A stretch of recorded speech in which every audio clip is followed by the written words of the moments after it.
for the command of fire engines, it's a great day to be on the water.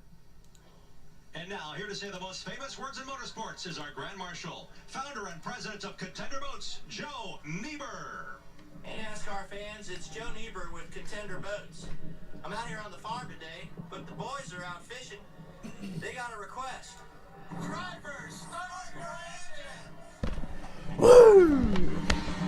Driver, start your engines. Yeehaw. Time to watch some cars driving circles. Some more like we do every week. Except when I'm at the damn racetrack.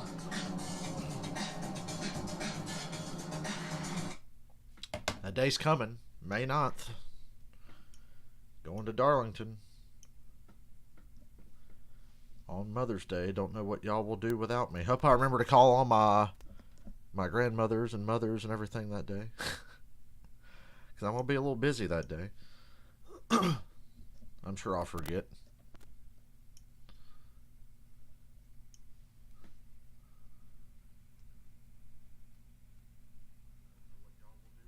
Hey Lori, hey DFS. I had a boring birthday, but I get my birthday dinner tomorrow, actually. Tomorrow afternoon before the race. I'm going to get some ribs. Oh, yes. Michael wants to know my pick for today. We're literally playing a guessing game today on picks because there's no fucking practice or anything. So let me look at the lineup. Who do I like here? I don't know who I want to pick. I don't know. I feel like Ozzy. Don't ask me. I don't know. Now, you know what? I'm going to surprise everybody today. I'm going to pick Noah Gragson. That ass clown, Noah Gragson. That's who I'm picking. We're going with Noah Gragson.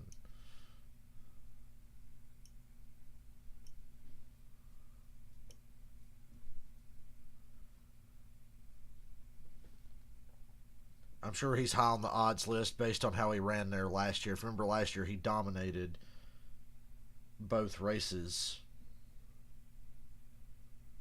but didn't win either of them because he's a bum, and we all know he's a bum, but surely he'll get that shit right today. I'd love to pick Allgaier, but I'm afraid I'd just jinx him. He doesn't need to be jinxed any more than he already is.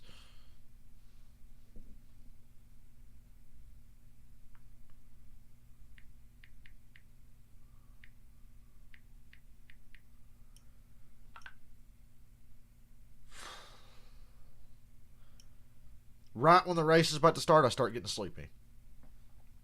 I was laying here during the pre-race, just relaxing, getting ready to do this, and I started getting sleepy. I was like, oh, great. But I want to watch the race. I'm tired of being sleepy during races, goddammit. Happens every week. Not during the Cup races, I've been lucky, but every time I'm going to do an Xfinity or a truck race, I'm like, ugh, falling asleep.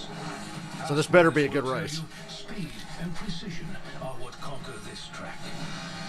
For 250 This better be good. These young guns will battle under the setting sun. Each one of them eyeing their chance to get to victory lane. It's Xfinity Series Racing, and it's from Homestead, Miami Speedway. You like that narrator guy? Xfinity Series Racing. For the 28th time, the NASCAR Xfinity Series racing at the Homestead, Miami Speedway. And what a gorgeous day. I'm picking a driver I hate. Noah Gragson, go make me some money, you worthless bastard. Noah Gragson needs to do something useful with his life for once. This is a really short race, by the way, and the weather's beautiful today and tomorrow, God willing. Although it says it's good tomorrow. It better not change. Because the race don't start till 3:30 tomorrow. But that gives me time to go get something to eat and then come home and watch the race. But yeah, late start time tomorrow, but at least it's not supposed to rain. And I said he's starting third, which is important. You want that track position in a short 250-mile race. He's 20 years old, from Huntersville, North Carolina. I like this kid, Kurt. By way of Virginia. Harrison Burton, this is the boys. Hunt Brothers Pizza's disgusting, but those paint schemes are always nice. Hey, buddy, Ty Dillon's in the 54 today. Josh Berry's in the number 8. backed it up here at Homestead, Miami. Those are the notable part-time rides. What are you thinking for today? I'm thinking it's going to be a blast, man. This is one of the favorite races. Looking down Santon Ferrucci's in the 26. So I think we're going to put on a great show. Why do I feel like he's not going to impress at all today? For you guys back home, As long as he doesn't do anything stupid, we can call it a success. Tyler Reddick's in the 23 today. Don't know what kind of car that 23 is. Don't know if it's good or not. At the end of the race, you capitalized on it. We know you're But if it gonna is, I'd expect Tyler Reddick to be a factor in this race. Where do you weigh out that risk versus I would reward almost throughout expect the Tyler race Reddick to today? be a factor How soon tomorrow. will you be aggressive? Although we don't know because we haven't seen any practice or anything. last year in the first race, I was able to keep my car clean and give myself a chance to win, and ended up winning. And then race 2, Thought about picking Harrison Burton. tire. So I didn't see the odds for this race, I think I have a good idea where it is. so I just went with my gut feeling. And it was a bad gut feeling because I picked Noah Gregson. I'm already regretting it. I am already regretting that pick. Roll on from there. I think these bodies are pretty tough, so we'll be in good shape there, hopefully. All right, buddy. Well, thanks for taking the time. We'll be watching. Good luck. Yeah, really, thanks. You've heard from Harrison. And I only win $4 sorry-ass dollars if Gregson Now let's hear wins. from our pit reporters. We start things off with Jamie Little. Hey, Jamie. So maybe I should have picked somebody Hey, else. Adam, Daniel Hemrick, he has gotten off to a great start with Joe Gibbs Racing. 2 top 10s to start the season, including 3rd a week ago. I talked to his crew chief, Dave Rogers, and Dave said he is the hardest working driver in this garage. It's a green racetrack because no practice, no qualifying. I wouldn't expect the high line to be much of a factor until late in stage 2, maybe. Hopefully I'm wrong, because I like watching these guys run the high line at Homestead. Jamie, last week it was Ty Gibbs in the 54 car getting his first career win at the Daytona Road Course. This week, they swapped Ty Gibbs out for another Ty Dillon. Ty Dillon looking to get an Xfinity win here at Homestead. The biggest challenge for him today as he hops in this winning car from last week is going to be adjusting to the Xfinity car compared to the Cup cars when they run the wall. These cars can take a little bit more damage than the Cup car. You don't have to be quite as careful for them. He's excited about being in a car that's as fast as what it was last week. Said, Michael, I thought about either Harrison Burton or AJ Allmendinger, but I'll go with Gregson. Today, Regan, because he's celebrating his 29th I feel birthday. stupid We picking wanna because celebrate we don't him know big who's going to way run good. And didn't blow out the candles. Gee, I wish we had So practice let's and talk about this qualifying. racetrack starting late Did I mention that afternoon. already? We'll go through some transformation. What's the biggest challenge in that regard, Kurt? It's keeping track of the racetrack. Right now, no practice, not even a Truck Series race has the track rubbered in. So these guys, it's going to be abrasive and chewing up the tires more so in this first run. But then as the race settles, there'll be some grip with the longer shadows. Yeah, absolutely. You talk about the green racetrack, and as it rubbers up, the track is going to change tremendously. It's This race should have started at 1 o'clock or 2 o'clock, so it would be in the hot sun. It's going to be hot and sunny for a while, but by the end of the race, it'll be darker and cooler. We all know the Xfinity cars put on a better show when it's hot and slick. They don't respond well to cloudy days or nighttime weather, especially on mile and a half. It's pretty boring usually. A lot to watch for. So hopefully it's still bright and sunny enough. 167 laps today, 250 miles. Stage 1 and Stage 2, 40 laps, and then an 87-lap run to the checkers.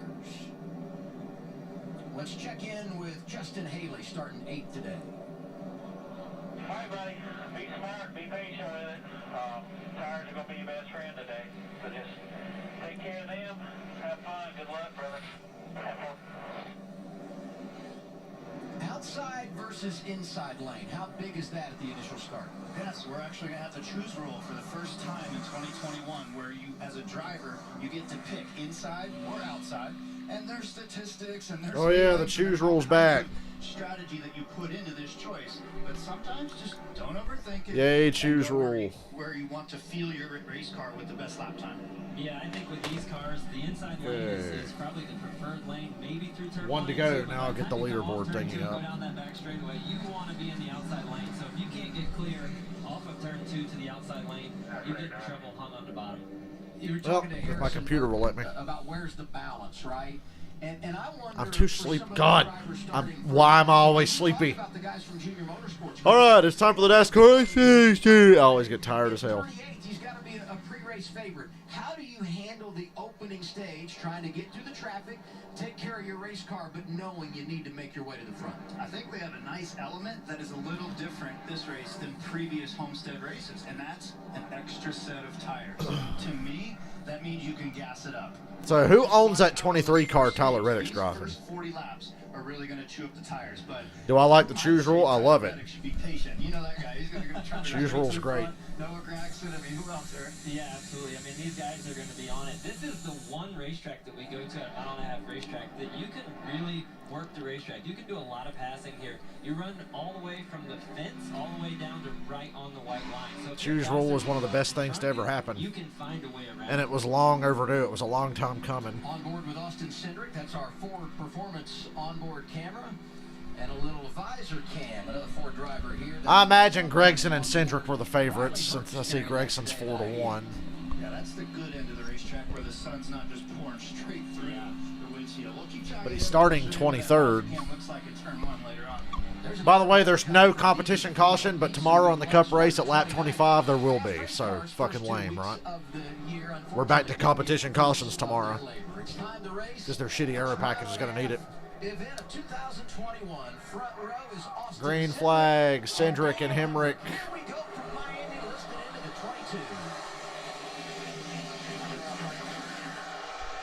22. Ridiculous block by Brandon Brown on lap 1. Blocking Jeremy Clements, Carl Lebert's Joey Logano style. Hemrick on the outside of Cindric for the lead. Cindric's car looked a little loose and they weren't even up to speed. Side by side down the back. Cindric charges the inside. I think Hemrick's going to get the lead here. Nope. His car got tight and Cindric takes it. Cindric leads lap 1. I figured since Cindric's car was a little looser at the start, that Hemrick would get a run around the outside, but he didn't. I appreciate NASCAR not throwing a competition caution in a race where you can go the entire stage without pitting. Tomorrow, I kind of understand why they're throwing the competition caution, because it's an 80-lap stage tomorrow. Gregson has already gained about 9 spots. He was really fast here in the race last year. I think he won a couple stages, actually, in the 2 races here last year. There's Burton back trying to find I'm really glad I don't have to hear Joe Logano in the booth. former Truck Series champion in that. I got really tired of Joey last week. I'm just tired of Joey Logano in general. This week it's Eric Almirola and Kurt Busch. I would say uniform start where we didn't have too much going on as far as 3 wide. I was impressed that Cindric chose the bottom, actually, for that initial start. He was the pole sitter, so he had the choice, and he chose the bottom. It looked like Hemrick was actually going to beat him off of turn 2, and he was able to side draft him and get back to the lead. I see this, and I say sense of urgency. Look at the Allmendinger and Allgaier, 3 wide, splitting guys getting to the front. Gregson's making good ground already. Back there for a little bit, but Allgaier's just carving through it, and then we got Santino Ferrucci. I am so impressed with him to fire off in his first race in a stock. Why are they impressed? It's 4 laps in. That's pretty cool. Ferrucci, 22 from Connecticut.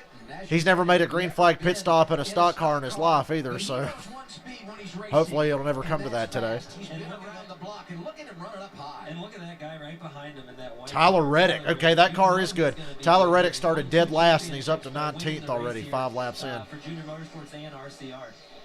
Justin Haley with a move for position. Who owns that 23? Of that black and white 02. That's Brett Is that a GMS car? Most passes right now are people carving underneath the other car, and that's just where the rotation is coming from, and they're able to hold it lower, right? I agree. I think it's a product of the green racetrack. The track's not very rubbered up right now, so the shortest way around is still pretty fast. But as the track takes rubber, you're going to see that eventual Homestead line where they're right up against the fence. I guarantee it. Is it almost good if you're not turning out the lap? Hey, Jeff. We picked Gregson today. I don't like it, but I like it right now because he's about to break the top 10 less than 6 laps into the race. Starting mid-pack. And then the race come down to a short green-white checker and he got beat. So there's definitely a balance. You want a car that's fast, but you definitely want it to stay good for the entire run. Yeah, there's times where the crew chief in the setup And he's matches ripping the bottom of the racetrack right now. That's where the speed is. Guys are starting to move up and try the top, but all these passes are being made on the bottom. pressure's up, and you're able to grab spots right away. It's going to be that way until it rubbers in. On towards the end of the game. Joe Gibbs Racing teammates. You're fine, Robert. The green and white 20, the red I'm just happy to be awake because I'm really sleepy. Brandon Jones, a couple of mile-and-a-half wins on his resume and trying to get in the top 5 here. It's lap 7, and they're already figuring out how to look in the mirror and hold that high groove. The 2 is Myatt Snyder, the 54. Regan Schmidt talked about him. The birthday boy Ty Dillon, who's worked his way into the top 10. And behind him, Wow, already a lot of guys are moving up. Now Gregson's running the top. That didn't take long at all. We're 8 laps in, and now almost everybody's running the top. and I said, what's your goal for that opening stage? Now Gregson shoots to the bottom under Ty Dillon and Myatt Snyder. It's still faster down there. He just passed both of them on the bottom with ease. That's impressive. You know they're going to be good. They dominated both races here last year. Dave Ellens, as crew chief, has provided great cars for whoever's been in their cars here at Homestead specifically. And Junior Motorsports, just in general, has always had extremely fast race cars here at Homestead. What do you think about Dave Ellens with Tyler Reddick when they won a championship here, driving that 9 car back in 2018? We're at the 1/4 point. AJ Allmendinger's up to 11th. Allgaier 15th. Gregson's up to 9th. Cindric's leading, driving away. Okay. Music choice a little strange. Had to mute that. Brandon Brown thinks he's down a cylinder. Tough break. Oh, God, I'm too tired for this. I want to enjoy a race, but I'm just not there mentally.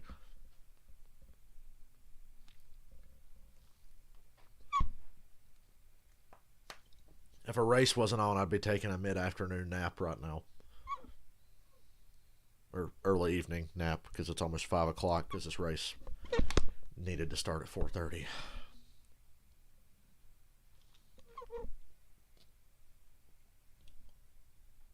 How's your weekend?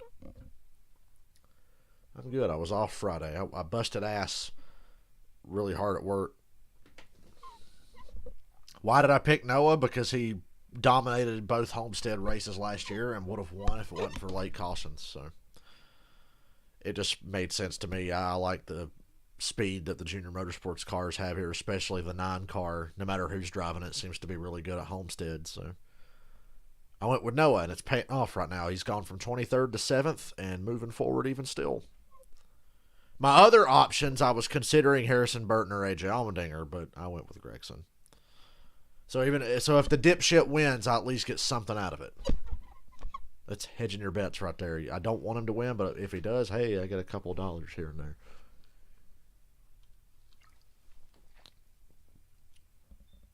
So yeah, it was a protective bet, so I can't get too mad at the end of the day. But when it comes down to it, I will be rooting against him. Because, what was it, $4 or $5, whatever I'm going to get for him is not worth it if I can see him lose.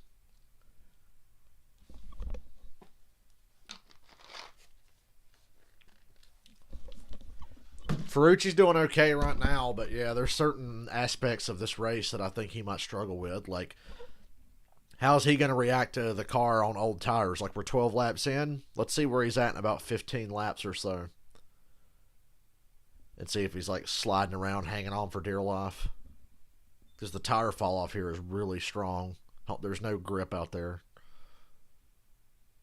It's that perfectly aged 1.5-mile racetrack.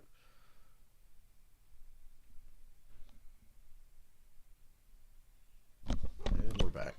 The NASCAR Xfinity Series rolling through. I didn't even know Ferrucci was in the race till I turned on the pre-race show. Contender votes, 250. I said they're rolling through. Maybe they're sliding through this Saturday. Ooh, Justin Haley was straight up drifting. Look how cool that looks. You won't see that in a cup car tomorrow. You will not see that in a cup car on 1.5 miles. That's why the Xfinity Series rules. Damn, Brett Moffitt passed Daniel Hemrick and Justin Haley. Brett Moffitt's in second. Well, Hemrick's passing him back now, but somehow Hemrick fell back and Moffitt got the second. Cindric's got about a 3.5-second lead. and also the sun. But I was impressed to come back from commercial and see Moffitt running ahead of these guys. You guys better start paying attention. Noah Gregson is coming. Noah Gregson's in the top 5. He's 5th. By 2-3 tenths. Fastest car on the track. Definitely cranking out the lap times right now. Best lap times and everything. And he can run anywhere he wants. I've seen him pass guys on the bottom. Now he's hooking the top. Unfortunately, I feel like I made a good choice today, but we'll see if he's got anything for Cindric, really. Moffitt retakes second from Hemrick. The 02 we mentioned in Brett Moffitt, and there you saw in the pylon the biggest movers. Best of the bunch is Tyler Reddick, but also on that list we talked about him, Noah Gregson in the 9. And look where Reddick is. It's a shocker. He's running the wall. Tyler Reddick might be an upset pick for tomorrow's race for you odds chasers out there. Why does Moffitt have no sponsor? Because there is no God, that's why. He's always right there. Look at that. Him and Larson are the two best guys that you see run the wall here. And, you know, in the Xfinity Series, you can get away with it. You make a mistake, sometimes those cars actually seem like they go faster after they hit the wall. That is crazy. I mean, that discipline and then just the accuracy, and here he is. I mean, no practice. Reddick is running closer to the wall than anybody. It's like he never missed a beat. Even Gregson's not that close to it. Reddick's the only car up there doing it that close. And we know he loves the wall, right? But he had a huge advantage. And I'm sitting at home like, just get off the wall and nurse this thing home. He's not going to do it. He loves it up there and obviously feels quite comfortable. Obviously.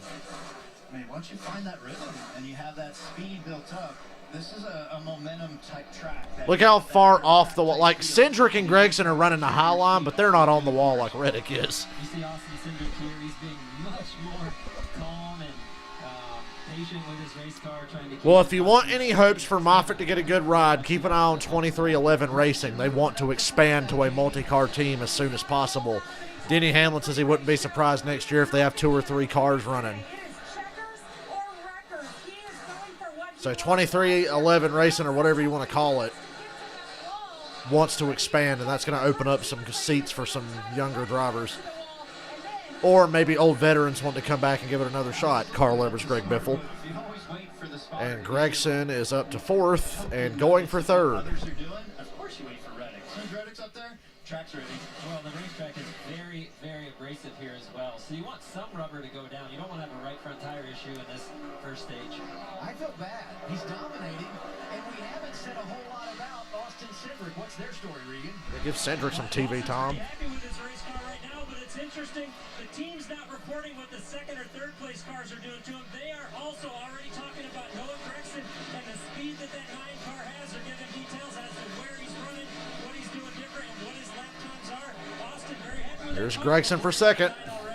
Yes, Cindric led the most laps in the first 2 races of the year. I don't like it, but it gets me money. The first 19 in Miami, and this is the battle for 3rd. Hemrick and Gregson, the 18 and the 9. You can see it right there where Hemrick's being a little more conservative and keeping. Now Gregson's a little closer to the wall than he was before. He couldn't make the pass on the inside of Hemrick. He's dropped back a couple of car lengths. Halfway through stage 1. All the way around the racetrack, and they're halfway through this first stage. And these are when the tires are starting to have their fatigue, and any kind of break in momentum really slows the lap time down. This is where it starts getting challenging as the leader. When you start going through lap traffic, you want to run up against the fence. You got yourself in a nice little rhythm of running up there, and next thing you know, you catch lap traffic, and it starts to mess the air up, and your rhythm actually gets a little broken. So you have to stay really disciplined when you're doing that. There's the 16 of A.J. Allmendinger. Started 24th, plus 11. He's 13th. Austin Cindric leads.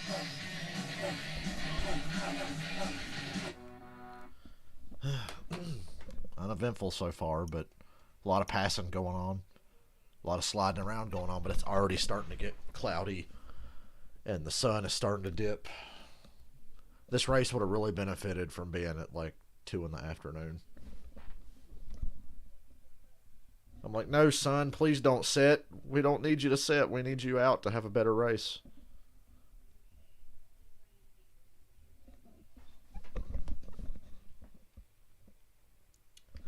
I was going to stream a video game last night, but I got damn sleepy at 7 o'clock and took a nap. Right when I'd been thinking, I was like, all right, tonight I think I'm going to stream. And then I fell asleep. Big mistake.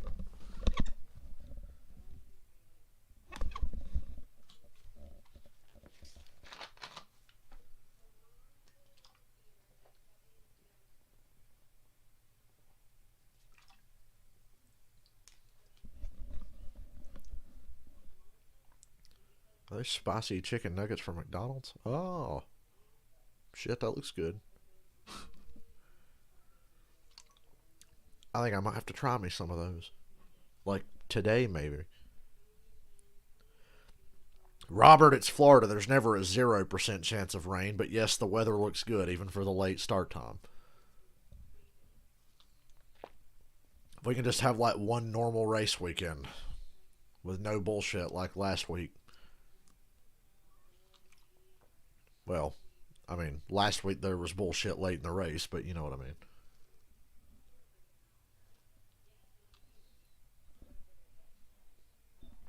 The next week is Las Vegas, then Phoenix, then Atlanta, then Bristol on dirt. Oh boy.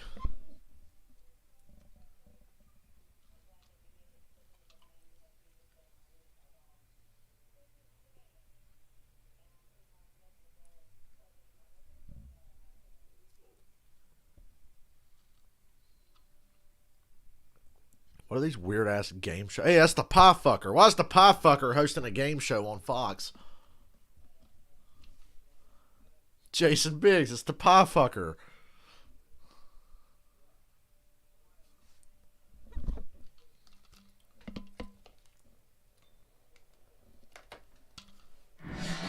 Wonder how often he gets that. Hey, Pie Fucker. Dude, them Xfinity races at Homestead last year were awesome. And Dale Jr. was in one of them. That was a great weekend.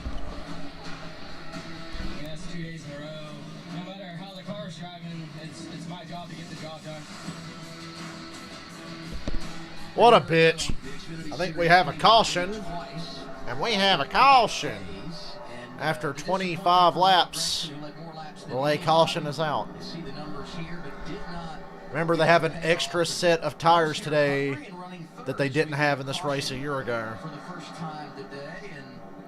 Oh, Bristol's doing heat races. Yeah, I saw that. That means it's definitely going to rain, and they'll never happen, Michael. It's going to rain all weekend at Bristol. You watch. Looks like a couple flats. He's the 5th car in the frame. The 99 car had a flat. No, he just gets loose. Spun off of 4. I'm sure that's right. Yeah, that'll give you a flat. You spin like that, that'll give you a flat. So he just spun. He got loose. Wow, this happened right in front of Cindric, the leader. See the smoke up ahead? Oh, it's a scary feeling, especially when you're the leader. You see the smoke, and you just hoping your spotter tells you where to go. Hope he's right. Excuse me. Here we are, just over 10 laps to go in the stage. We talked about that extra set of tires. Parsons limping around on rims. Stephen Parsons. You know, I think if you're one of the cars racing for points, racing for stage points, you're going to come and get tires. But if you're one of the cars floundering and you're hanging on. We have some cars on pit road. Hemrick, Haley, Harrison Burton. Oh, wow. Yeah, it's like a 50-50 mix there. Oh! We had a crew member get hit. Thank God Daniel Hemrick hit his own tire changer. Man, that was tough.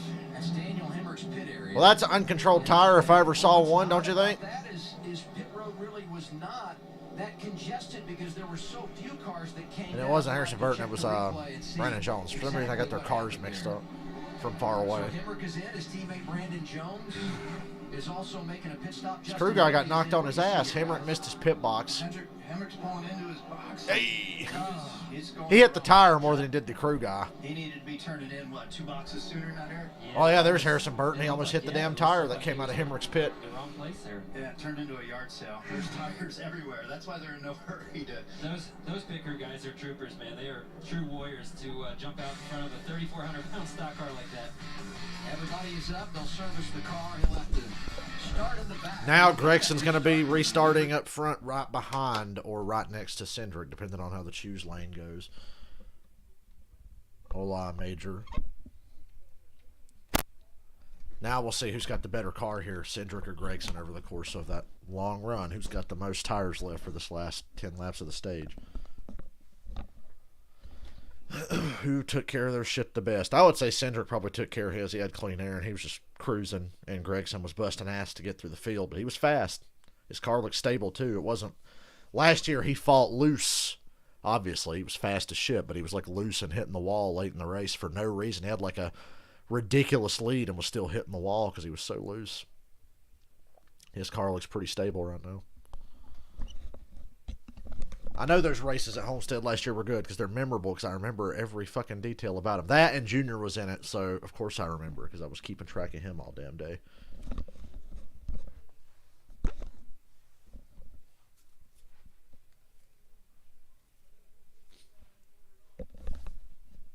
It's interesting. We had Daytona, and then we had the Daytona road course, and now we're back on those vanilla ass mile and a half. And it's like, okay, here we are.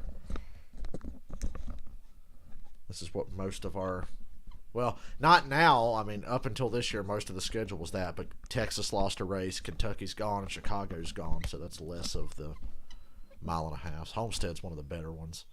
The best mile and a half are like Homestead and Kansas. For some reason, Kansas seems to put on good races, even though it's very similar to like Chicago and other places. Although the last two Chicago races were good, but they were the last. Kentucky, don't let those last 2 years at Kentucky fool you. Kentucky sucks. They just had two good finishes 2 years in a row. That's it. Denny's running the March Darlington race. Well, I'll be streaming that because I'm not going to the Xfinity race. I'm just going to the Cup race that weekend. Got an email from Darlington saying my seat may be reassigned for social distancing. I'm like, good, put me closer to like the middle of the front stretch because right now I'm like close to pit exit. So yeah, Darlington, if you're gonna move my seat, put me like right on the front stretch. I'm towards turn 1 right now.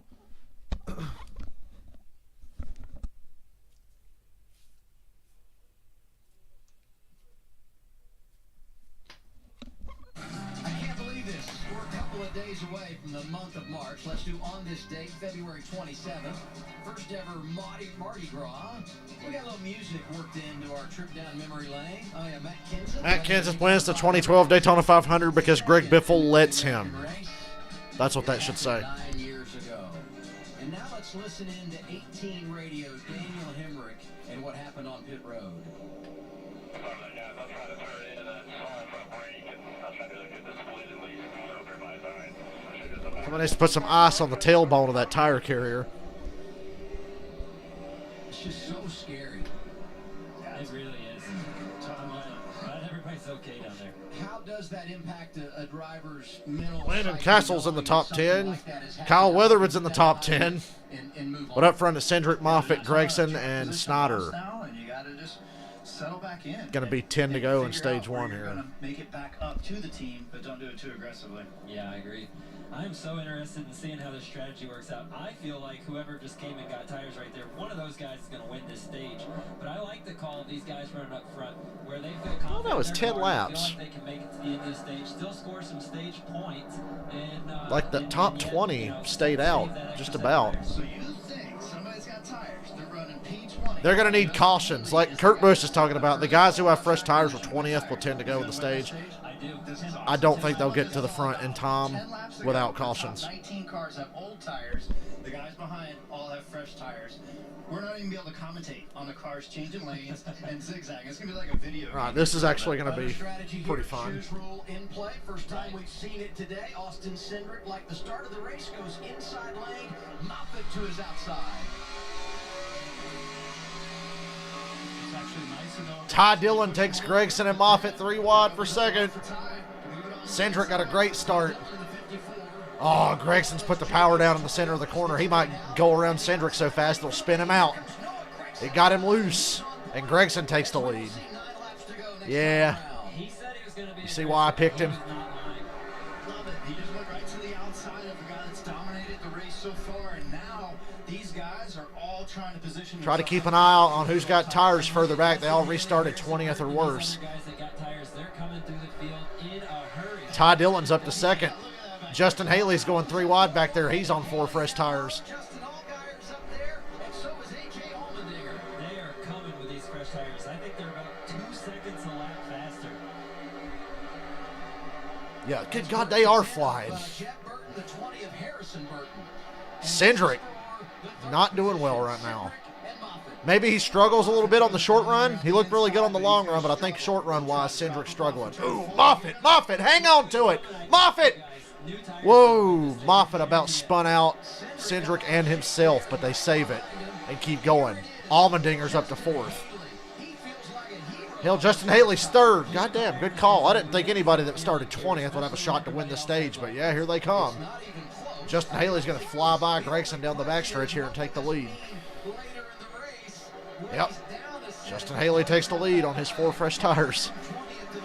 It's not even close. We're probably going to play out the exact opposite of what you're witnessing right here, because you're seeing how it's working out fresh tires versus 22, 24 lap tires. That is awesome. Just watching. It's crazy. The difference in that is insane. I didn't think they had any shot whatsoever. And now Cindric's in a hornet's nest because he was struggling anyway, and now these guys on fresh tires have caught him. They've passed him 3 wide every which way.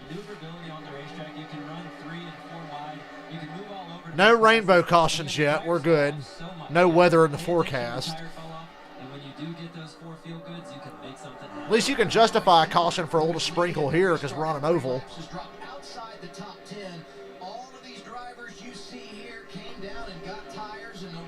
Daniel Hemrick, after all that, is in 6th again.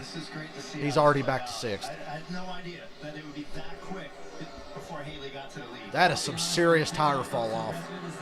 I hope we see the same thing in the Cup race. Otherwise, you're just going to see the most boring race you've ever fucking seen in your life. If there's no tire fall off in the Cup race, you won't see anything like this. Not that you will anyway. Those cars are shitty and slow.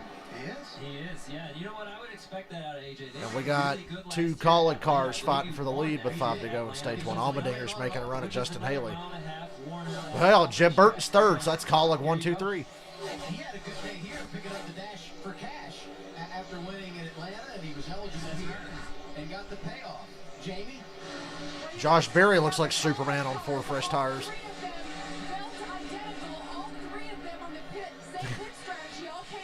I love it. That was a brilliant caution. And Allmendinger, can he clear Haley? Oh, he's going to try to slide him. Don't, AJ, don't. Haley keeps the lead. He gets the run off the corner. 4 more laps. That was so close for him being able to get clear. And if he does get clear, he sets sail. But you're putting on a heck of a race for us. He's going to try to time the draft now. If he could try to get to his lefter, he did not. And so he's going to have to try to reset. I'd be real nervous racing AJ Allmendinger for a stage win after last week. I don't care if you're his teammate or not. He's sending that shit hard to the bottom, drifting around the bottom of the track. Haley's just trying to carry that momentum off the high side and keep the lead that way. And it's working. Although that time, Allmendinger stayed on his door and he side drafts him to 1. Now he can make that dive bomb work and clear himself in front of Justin Haley. And Allmendinger takes the lead. Can he make it stick on corner exit, though? Yes, he will. Matt Collick is smiling. His drivers go 1, 2, 3 in this opening stage. Harrison Burton and Jeb Burton for 3rd. Harrison trying to take 3rd away from Jeb. Man, it's as if the Cup cars should be more like the Xfinity cars, don't you think? Woof! The 2 Burtons about took each other out. That's right. They're wheeling it. 2 to go in the stage. He wants those stage points.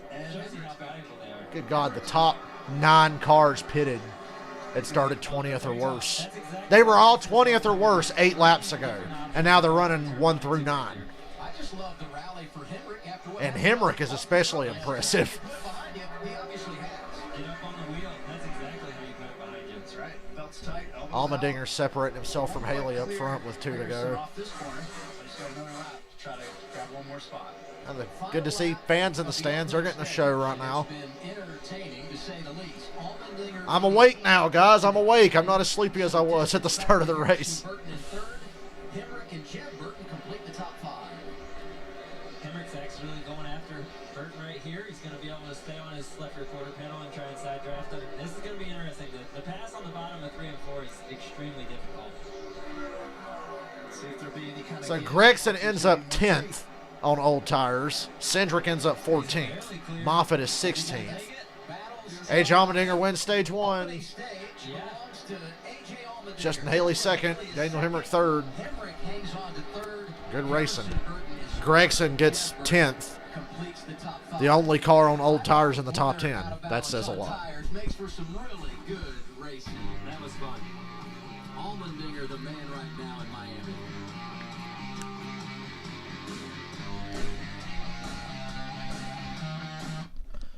See, NASCAR, that was like organically interesting.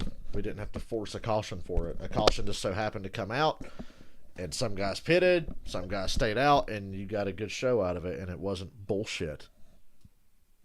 So, there you go, NASCAR. See, it is possible.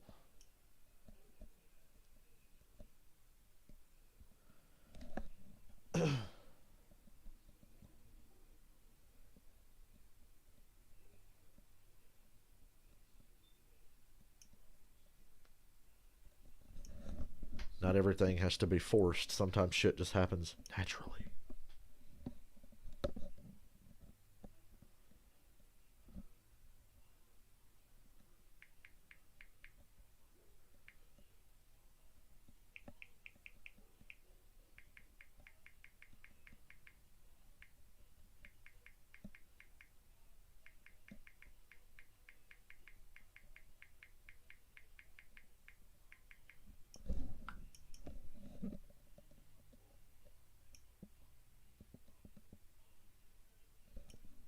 And my pick still looks strong.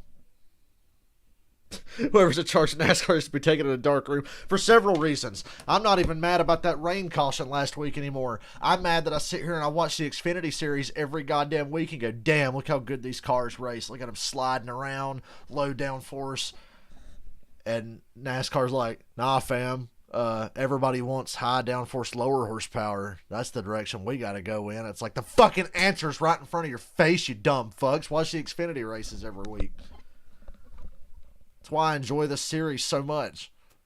That's why I was happy that Cup is not going to fucking Chicago or Kentucky anymore and that Texas lost a race and we replaced them with better racetracks. Because they run a better aero package at those tracks that they replace those places with. NASCAR, the answer's right in front of you. It's the Xfinity cars. Look at them. Look how good they race.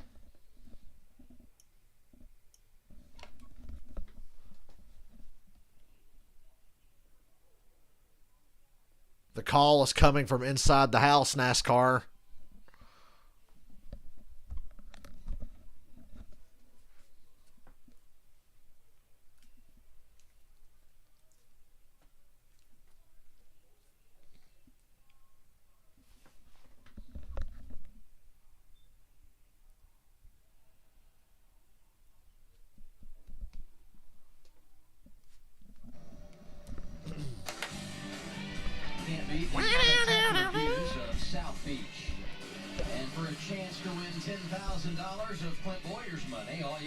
Is that really Clint Boyer's money? Super 6 app and pick 6 outcomes about stage 2 of tomorrow's NASCAR race at Homestead. It's free to play. Don't miss your turn and enter Clint's stage 2 contest now. AJ Allmendinger, 5th career stage win. First time he's done so on a Look at the doggo. Look at the doggo. There was a doggo. I say yes. All right. Everybody's going to pit now.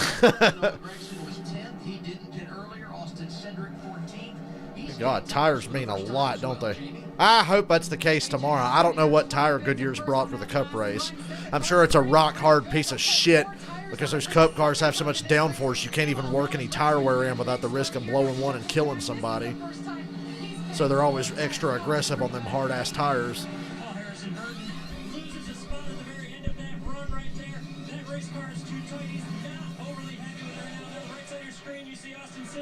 If there's like no wear on the left side tires tomorrow, you're not going to see a good race.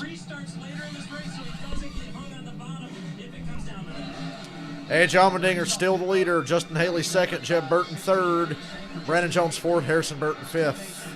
Coming off pit road. Jeb Burton picking up a couple of positions. So it's 1, 2, 3 right now for Colin. Let's hear from our stage 1 winner. All right, let's dial it up. Hey, Allmendinger, the Dinger came from 25th to 1st. Dinger got a top 10 in the Cup race last week. Well, good your tires help for sure. Just struggling a little bit, trying to needed to just to try to make an adjustment early. So still working on it, but we knew Homestead tires are a big deal. So, but good to win. Finally get our first stage points of the year. Win a stage. Try to get back to the Xfinity Championship. Now everybody's on equal tires. Solid effort. It was fun to watch, almost like video game status. So good job, and best of luck with stage 2 coming up. Appreciate it. And what do you say we give a little love to his crew chief who made the call? Jason Trincherry, getting his driver forward. Fuck off, Pitbull. Wait, is that Pitbull? Oh God, I'm ashamed that I even knew who that song was by. I guess it was Pitbull.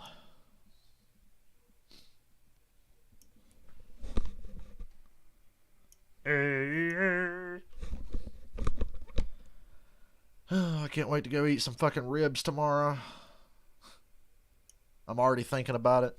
Because I've been craving ribs for like a week.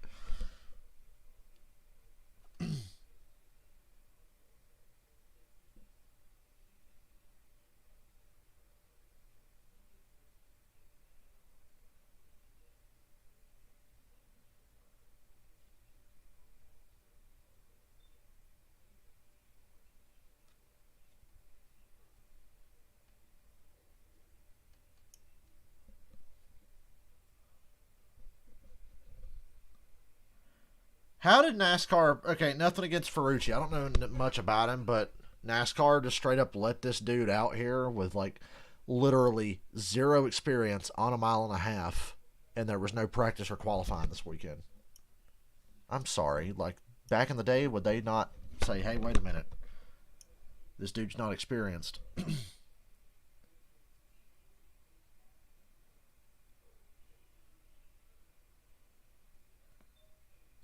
Matt Weaver. This is what the Cup race could look like if they took that big billboard off the back of the car and limited sets of tires. Yeah, exactly.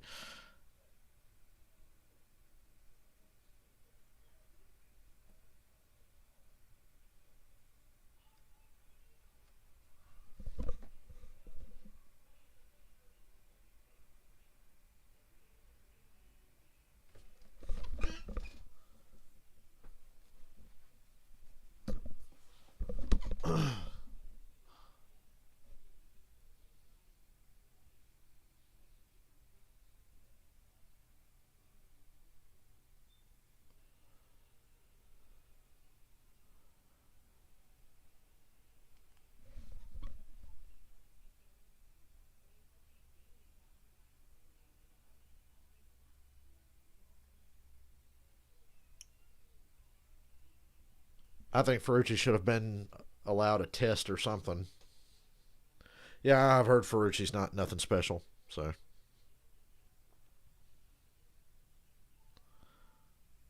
I didn't even give a shit who he was when I saw, oh, he's in this race? Oh, who cares? As soon as they said he was like a driver for Haas F1, I was like, okay. I was like, oh, so this guy ain't no big deal. He's just got a fancy sounding name and he's from another country. So the boomers are going to hate him no matter what. In the top 10, AJ Allmendinger leading as we get ready for stage 2. Stage number 2 coming at you now. I know it's hard not to drive by him like right away, but if you can mirror him off of 2 and get a run to him, you could slide job him in 3 and 4 like you tried. Yeah, I wasn't. Anybody else other than Justin, I would get in there. Low downforce, high horsepower at Homestead. NASCAR, please. You've got less than 24 hours to make a change for the race tomorrow. There you have it. So you guys questioned me on that last pit cycle on whether they should come or not. Here's the clusterfuck for the choose rule. All these cars going, trying to decide what line they want to line up in. There's only one car that stayed out that got stage points, and it was Noah Gregson, and he got 1 for finishing 10th. So I think that speaks volume about his car to be able to. I like those gauges in Riley Herb's car. They're all neon and fancy. I think Kurt challenged you. I'm not sure I really challenged I'm not ready to take my headset off.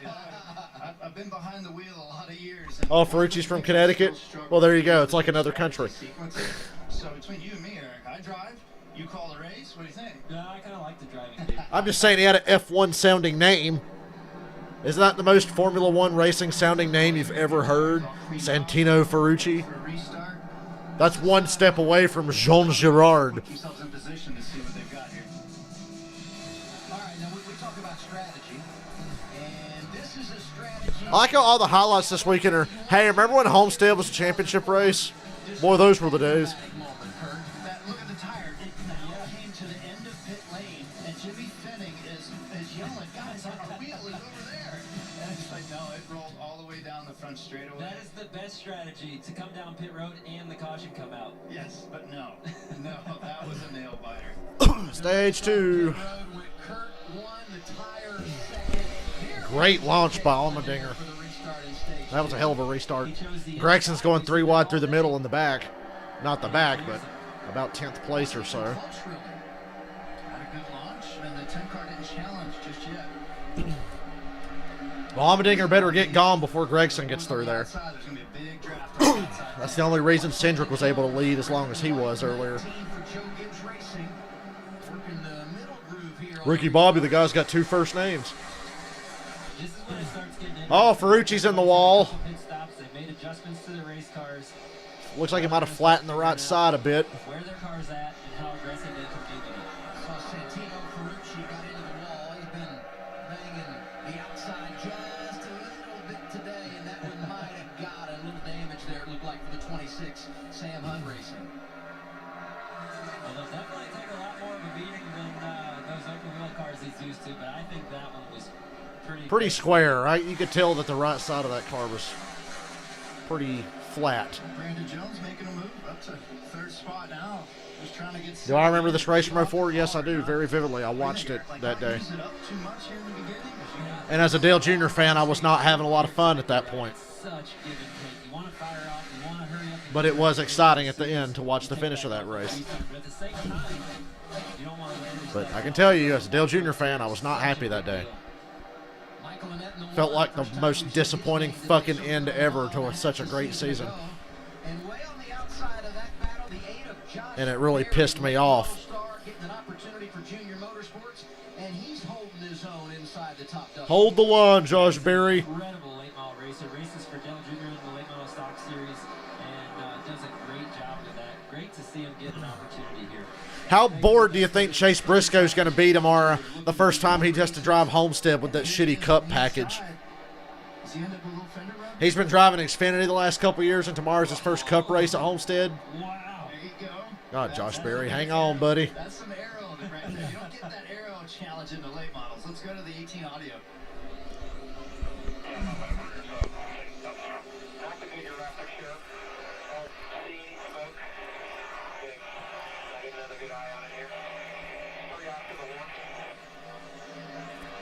And that's just some good hard racing, and that's the knowledge that he's gaining now. I mean, the aero side, when you get to these big mile and a halves, you can't teach it. You can't, and we can't reiterate it enough on where you position your car on how it'll create a stable feel.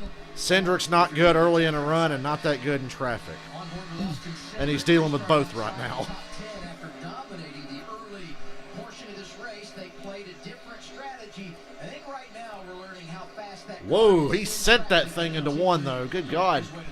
Absolutely. Going back to that contact between the 8 and the 18, that's one of the things I absolutely love about watching these Xfinity races. Those guys can race, and they You hear Eric Almirola trying to say in so many words that he likes watching the Xfinity race because the Cup cars suck. Yeah, the fenders are just way too close to the tires. How many times do we hear these Cup guys get in the booth and go, that's the great thing about these Xfinity cars, you know, they get to go out there and really race. Look at Riley Hurst, unable to crack the top 15 in a Stewart-Haas racing car that just won the 9 races last year. Let's see, there's always that age-old question. Howdy. Am I not clear? Is the guy going to let me in? Clear. I think you've chopped me a lot of times like that, Eric. No, sir. No? No, I race you with the utmost respect. I'm sure. I know that Riley didn't have a great starting position today, but I'm surprised. Colin cars look good, though. A little more Allmendinger's fast. you consider the speed they've had the last couple of weeks. Gregson's not firing off like he did at the start of the race, but he's definitely the biggest threat to Allmendinger. He's running 5th right now. Talking to Chris Rice in the middle of the race. Tell us about that Volkov, Kevin Harvick, and how he's going to win tomorrow. Actually, no, I'm taking Hamlin tomorrow. I'm sure Hamlin's the favorite, so I'll get like $3 if he wins.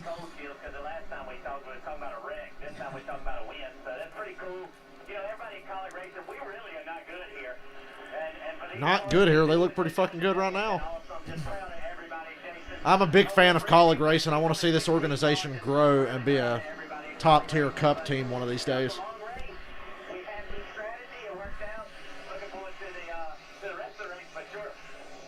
Well, man, it's so fun to watch you guys. You guys look like you have fun when you're doing it, and that makes it fun for us to watch. So good luck the rest of the way. Hey, man, I appreciate it. I appreciate you coming out on a Saturday working with us because you've learned something you like, but we appreciate it, and I got to have fun tomorrow. Thank you, guys. When you think about college racing and where they were 4, 5, 6 years ago, and where they are now, that top 10 is young. Well, I like Haley and Allmendinger. I like Cindric. Never thought I'd say that, but I do like Cindric. I'm becoming a... You better like... I tell you what, there's two guys you better like. You better go ahead and try to like them right now. Austin Cindric and Ty Gibbs. Because Austin Cindric's dad is the president of Team Penske, and Ty Gibbs is the grandson of Joe Gibbs. Whether they were good or not, they're going to be around for the next 20, 25 fucking years, so you better like them now. Thank God they're both good. That comforts me. See, I have no problem with nepotism if somebody's good. Cindric turned out to be a pretty good driver. Ty Gibbs, well on his way.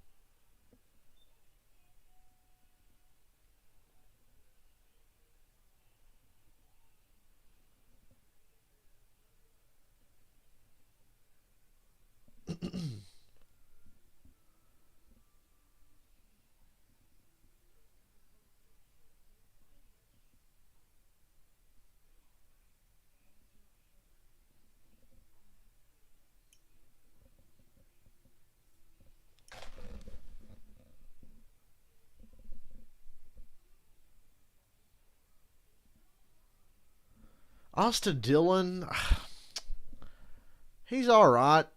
I think Austin Dillon at best is like Jamie McMurray level of like, yeah, he's all right. Win here and there, get lucky like he always does. That's the only way Austin Dillon's ever won anything, especially in like Cup. You know, his couple of wins are pretty fluky. People are talking about him tomorrow like he might be some big favorite. Maybe. I like Reddick better than Austin Dillon tomorrow. And Reddick's a more talented driver. Not that you can tell driving them shitty fucking slot cars they're going to be racing tomorrow, but...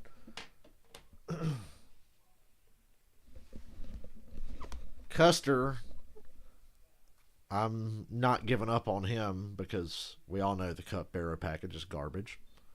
And it's hard for him to showcase what he's really got, except when they're running the high horsepower.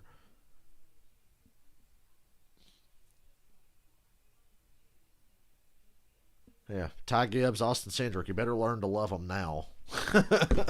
Because they are not going anywhere. Tonight, the former two-time super middleweight champion, Anthony the Dog Durrell, returns and will face off against the rising Tyrone Shut It Down Davis. Don't miss the action. It's tonight on Fox and the Fox Sports app. Who do you got, Durrell or Davis? I don't know. They both look mean. I'll be on the sidelines rooting for them both. Edge Allmendinger has a 1.2 second lead over Justin Haley. Brandon Jones and Harrison Burton fighting for third. Jones gets it for now. Burton gets back to his inside. The other thing that's happening here, a long green flag run in stage 2. No cautions means that extra set of tires. Ryan Sieg's still in the top 10. Stage 1 playing into their hands. It really is. They're not going to need them as much. Yeah, if they can make and Jones and Burton are just dive bombing and slide jobbing each other back and forth for third. Cindric has caught Gregson for fifth. These two teammates are just wearing each other out right now. It looked like it was Jones that caught Harrison. And he just Gregson's not as strong as he was earlier. He's right on the damn fence, though. Jesus. He was scrubbing the wall that time. He got a great run off of 4, and he's gotten to Harrison Burton. for fourth. He's going to pass both of these guys in one corner. There he goes. He just cleared them both by a mile. I was thinking Cindric was about to roll up and pass him, and then Gregson hooked that outside, dived to the bottom, going to one, and passed two cars. He's up to third. He didn't drive away, though, because now Brandon Jones is going to try to do the same thing to him. But he's nowhere near good enough to get away with it. Let's go down to Regan on the 7 car. What do you guys talk about Noah Gregson and how happy he is with his race car right now? Teammate Justin Allgaier not as happy. Take a listen to this. Allgaier not happy.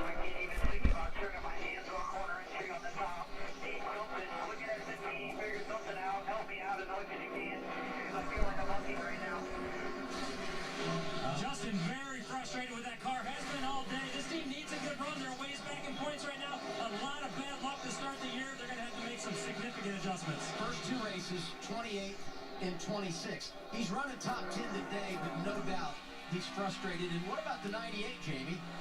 He's another one, Adam, that's off to a rough start with this new team and Stuart Haas. They started back in 29th, and he's running the same car, same setup that Chase Briscoe won with here last year. The plan was to run the bottom, get the... Herbst is driving the same car and setup that Briscoe won with last year, and this motherfucker's running 16th. Herbst fucking sucks. He fucking sucks. Ty Gibbs gets in his first Xfinity race in a Gibbs car and wins. This motherfucker's never won any damn thing. You think Monster Energy is going to go, gee, why do we need this Riley Herbst bum when we got Ty Gibbs? Well, we're going to miss lap 69 during commercial. That's sad. I'm ashamed of myself that last week I didn't even catch on to the fact that with 2 to go, it was lap 69. I didn't say nice or anything because I was too busy hoping that Christopher Bell would pass Logano. And they're side by side, so I will get to see lap 69. Thank you, Fox.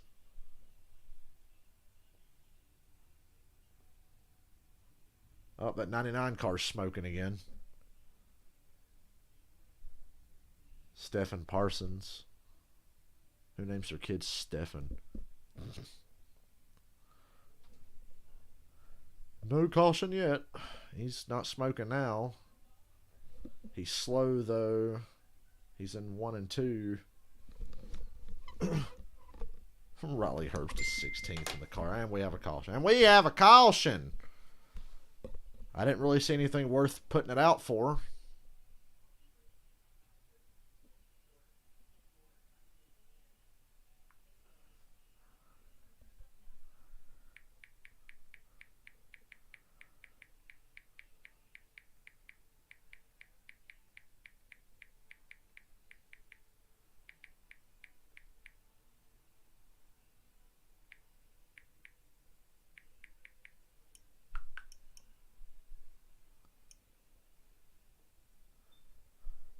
Riley Herbst is a waste of space. We knew this, and he still got a good ride anyway. Fucking bum-ass Riley Herbst. The best season ever continues. Maybe we'll get a race that's like normal and worth the shit.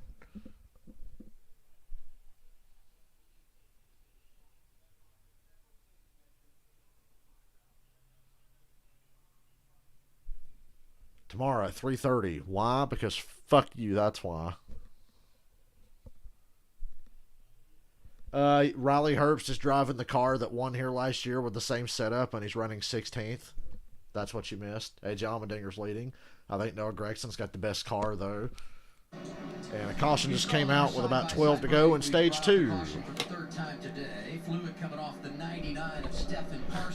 Riley Herbst is a bum. We already knew that, but this is especially pathetic. But here we are again, fellas. Do you come down with just over 10 laps to go in the stage or not? And some of that might be dictated by how many sets of tires do you have left. All right, I'm going to go to the crew chief here in the booth. Eric Amarola, what's the call? Man, I think that if you pitted in that first stage when the caution came out, there's no way you can pit right here because so you haven't missed anything. One set of tires for that final stage.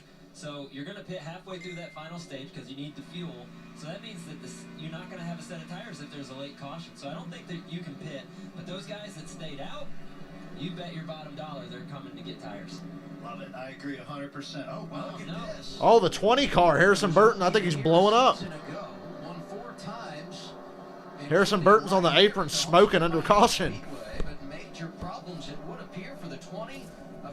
It's done blowed up. Smoke coming out of the exhaust pipes. No bueno. Yeah, It done blowed up. The end of the day for the 20. And you know what's really weird about that? It happened under caution. You think he's... Here, let's go to their audio on the 20 car.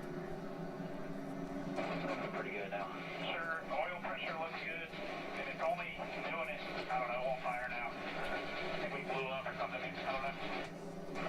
That smoke would tell me that it's done blowed up. No real reason to be shut it off to save fuel.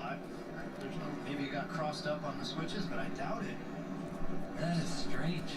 Great combination of driver and crew chief. You heard him on the radio, saw him on the box. Jason Ratcliffe, who's been so good, not only Pit road's open and nobody's got. Well, Cindric, Sieg, Riley Herbst, because why not? Myatt Snyder.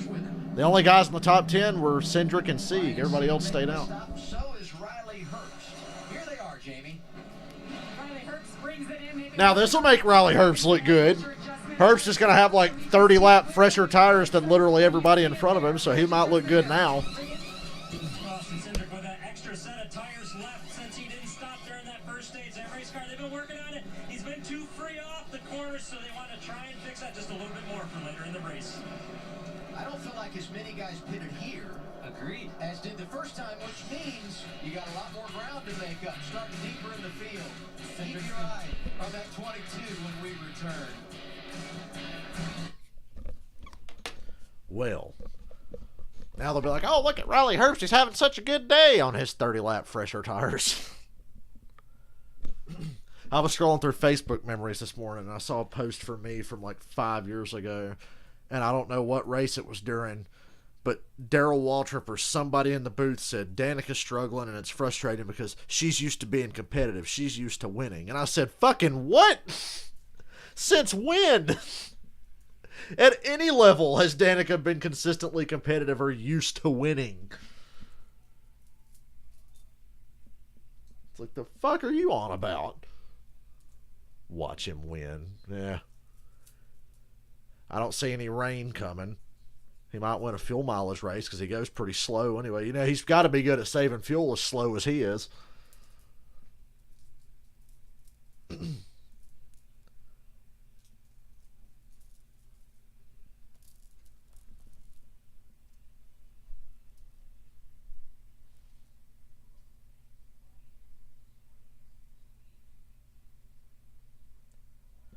She won once in IndyCar. Once. I don't see how winning once makes somebody get used to winning. And yeah, she was all right in IndyCar. She's okay. She's like Paul Menard. She's all right. Paul Menard won once in Cup. I don't think he ever got used to winning, did he?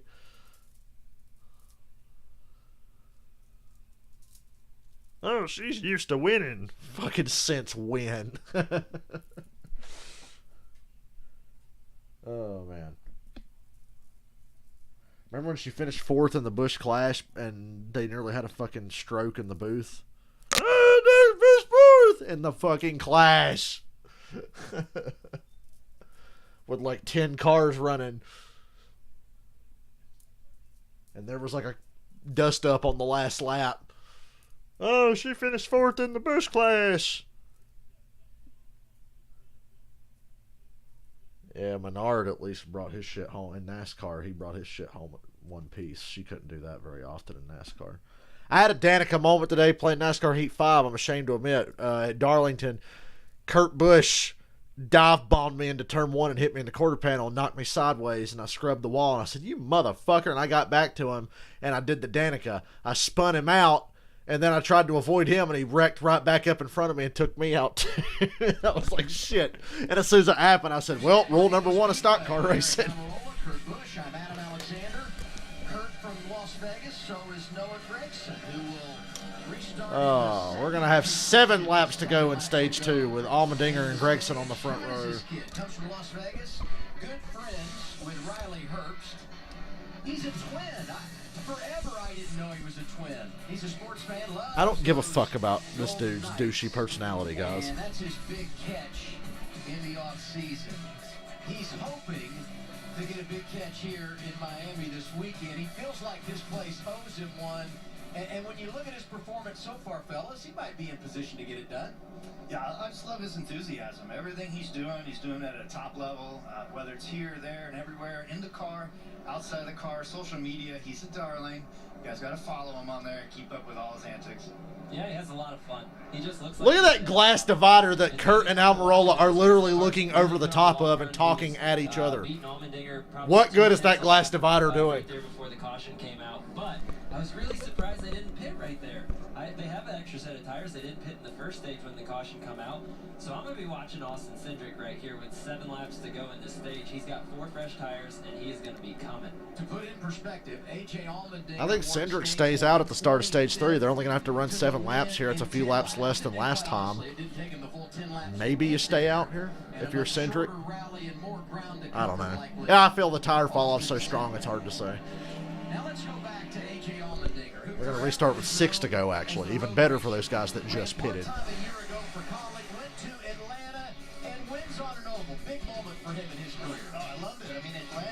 I made the mistake. When I hit Kurt Busch at Darlington this morning, I should have stayed in the gas and drove around it, but I was trying to, like, let him cut back up in front of me and me dive to the bottom and miss it, but his car hung down there forever. Then it shot up into me as I was, like, slowing down.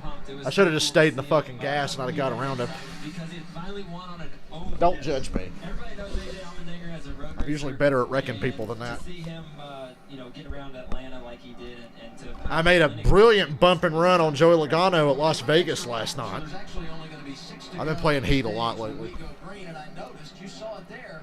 Allmendinger goes in the outside lane on this restart. Cindric actually going to restart in the 22nd position. Yeah, I like that call by Allmendinger. And we saw Gregson actually get to the lead the last restart on old tires from the outside. So I think Allmendinger made the right call there. But I'm excited to watch this 22 car. He's coming from deep in the field, I think 21st, 23rd it looks like.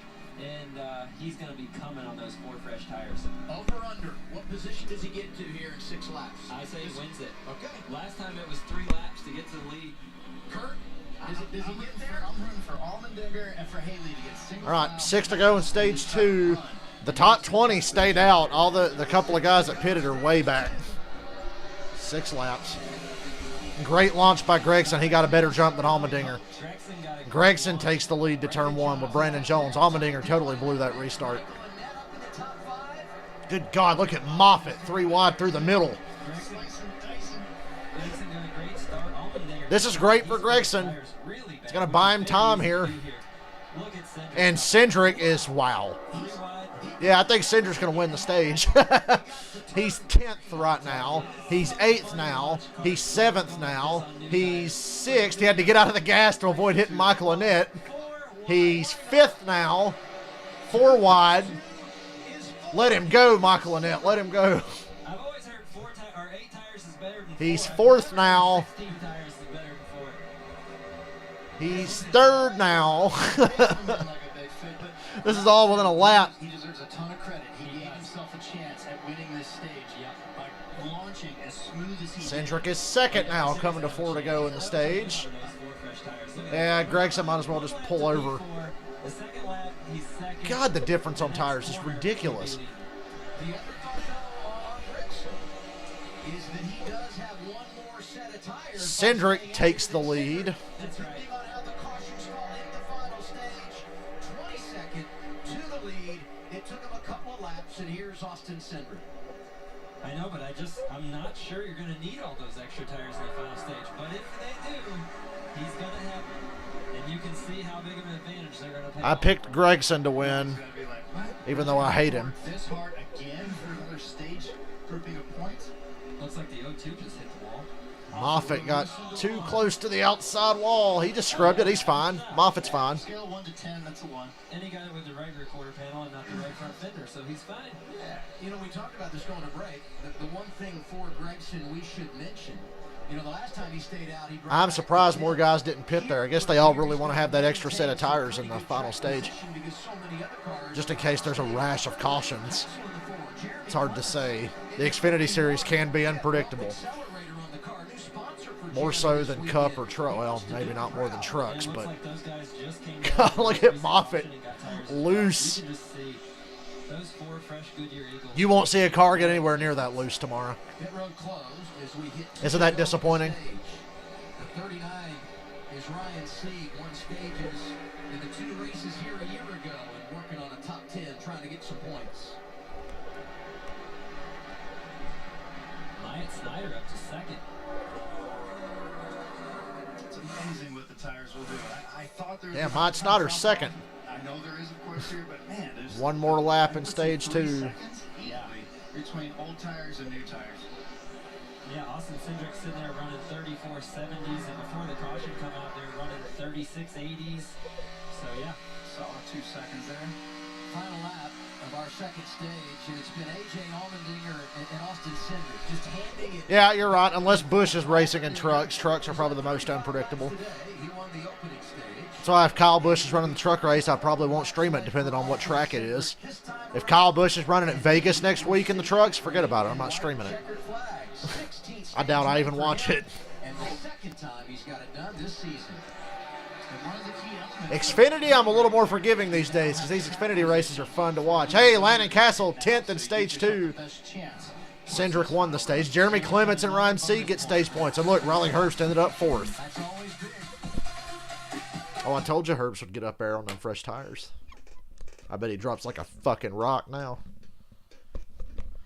As soon as they come back from commercial and I see who's pitting and who's not, I got to run to the bathroom.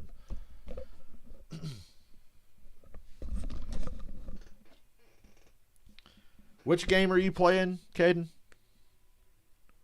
I've got the Thunder games here. I just ain't played them in a while. I've been playing Heat 5, though.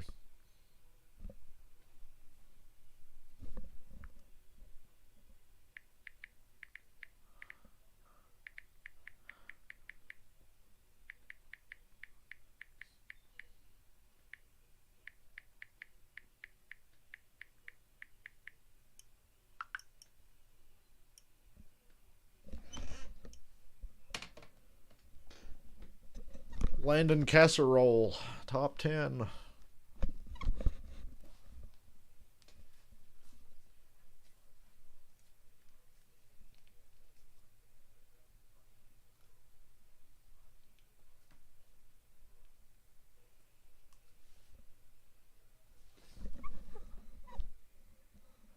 Bristol on dirt will be fun to watch.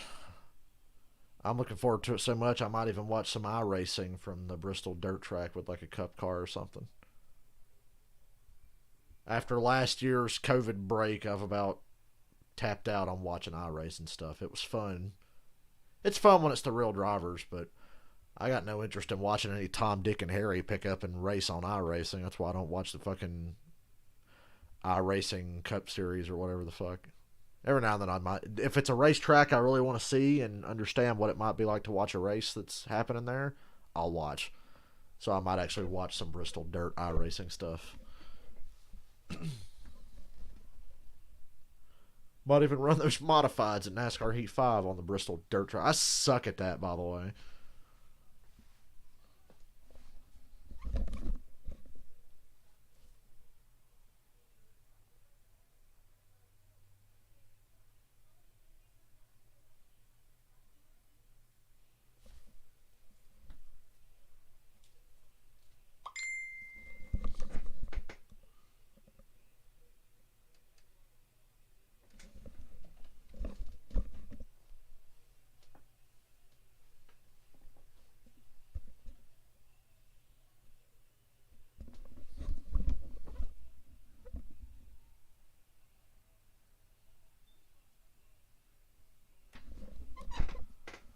Larson or Christopher Bell, or maybe they'll just both wreck each other and Joe Logano will win because that's the only way he can ever win a fucking race. He's always a good greeting forever. We came here in November as a part of championship weekend.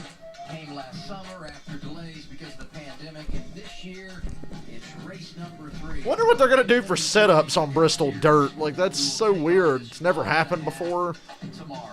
How the fuck is that gonna work? How do you prepare for that? At least there's practice and heat races all weekend, so they'll get to dial it in. But I'm just wondering how the hell that's gonna work. It's a huge stop as you try to establish that track position. And the sun's going down, so this race will suck a little more as it gets darker and cooler. Snyder, Gregston, Herbst, and Jones. Everybody pitting. Las Vegas boys nose to tail. First up is the 98 of Riley Herbst. Remember, he just came for tires 8 laps ago, was able to rally, make up a lot of positions. They've been working to make that car more stable. Meanwhile, on the left, Noah Grayson, the car is pretty good. He's got awesome speed all race long so far. 4 tire stop here. You'll have that extra step for later, Reagan. Snyder on the left side of the screen, another one of those cars that took the tires there at the end of that run to score some stage points. That car's tight center right now. It's much better than it was earlier right now. Do the we're gonna lose, block him into the pits. Once he got up front, he was trying to save tires in case they stayed out. No need to Cindric the leader, Gregson second, Herbst third. He won't be there long. Snyder fourth, Allmendinger fifth. So you got Cindric and Gregson up front now. Allmendinger with good service goes +3. I think advantage Gregson at least for the short run. Points in every race this I'll be right year. back. I gotta run to the bathroom. Austin Cindric, Eric Almirola, buddy, up here in the FS1 booth. You got us? Yes, sir. What's going on? Man, those 4 fresh tires made you look like a superhero out there. Your Ford Mustang was dicing through the field. That had to be fun. Yeah, absolutely. We got a fast CPG Ford Mustang. They hit that much faster, so I know we're going to have to be good on the long haul here. Riding up on the board should be fun. We got to enjoy it. Yeah, tell us about that. How's your car? What do you feel like you need to go race them and go win this thing? Man, I feel like we've connected the run better than we have in the past, so I'm optimistic for the long run, especially with the cooler temps. I try to make a few adjustments here, and I don't mind a restart or a long run. Let it race. That's fun. Good track.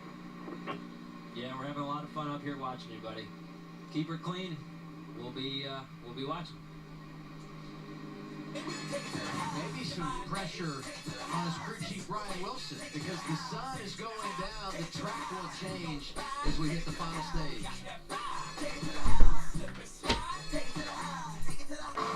Turn that shit off.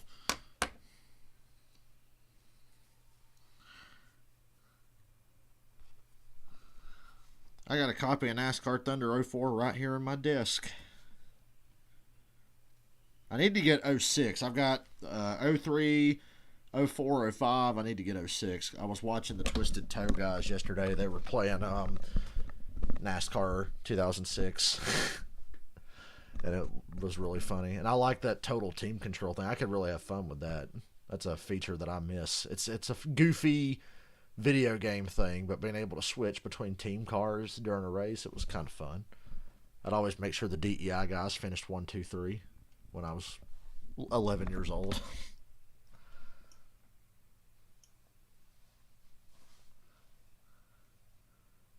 I think Chicago, that state government's just like, fuck it, we don't need NASCAR, we don't care, we're not asking for it, and we're not supporting it. So Kentucky, that track just flat out fucking blows. Nobody ever wants to see another NASCAR race in Kentucky. So, yeah. Texas needs to be next to go.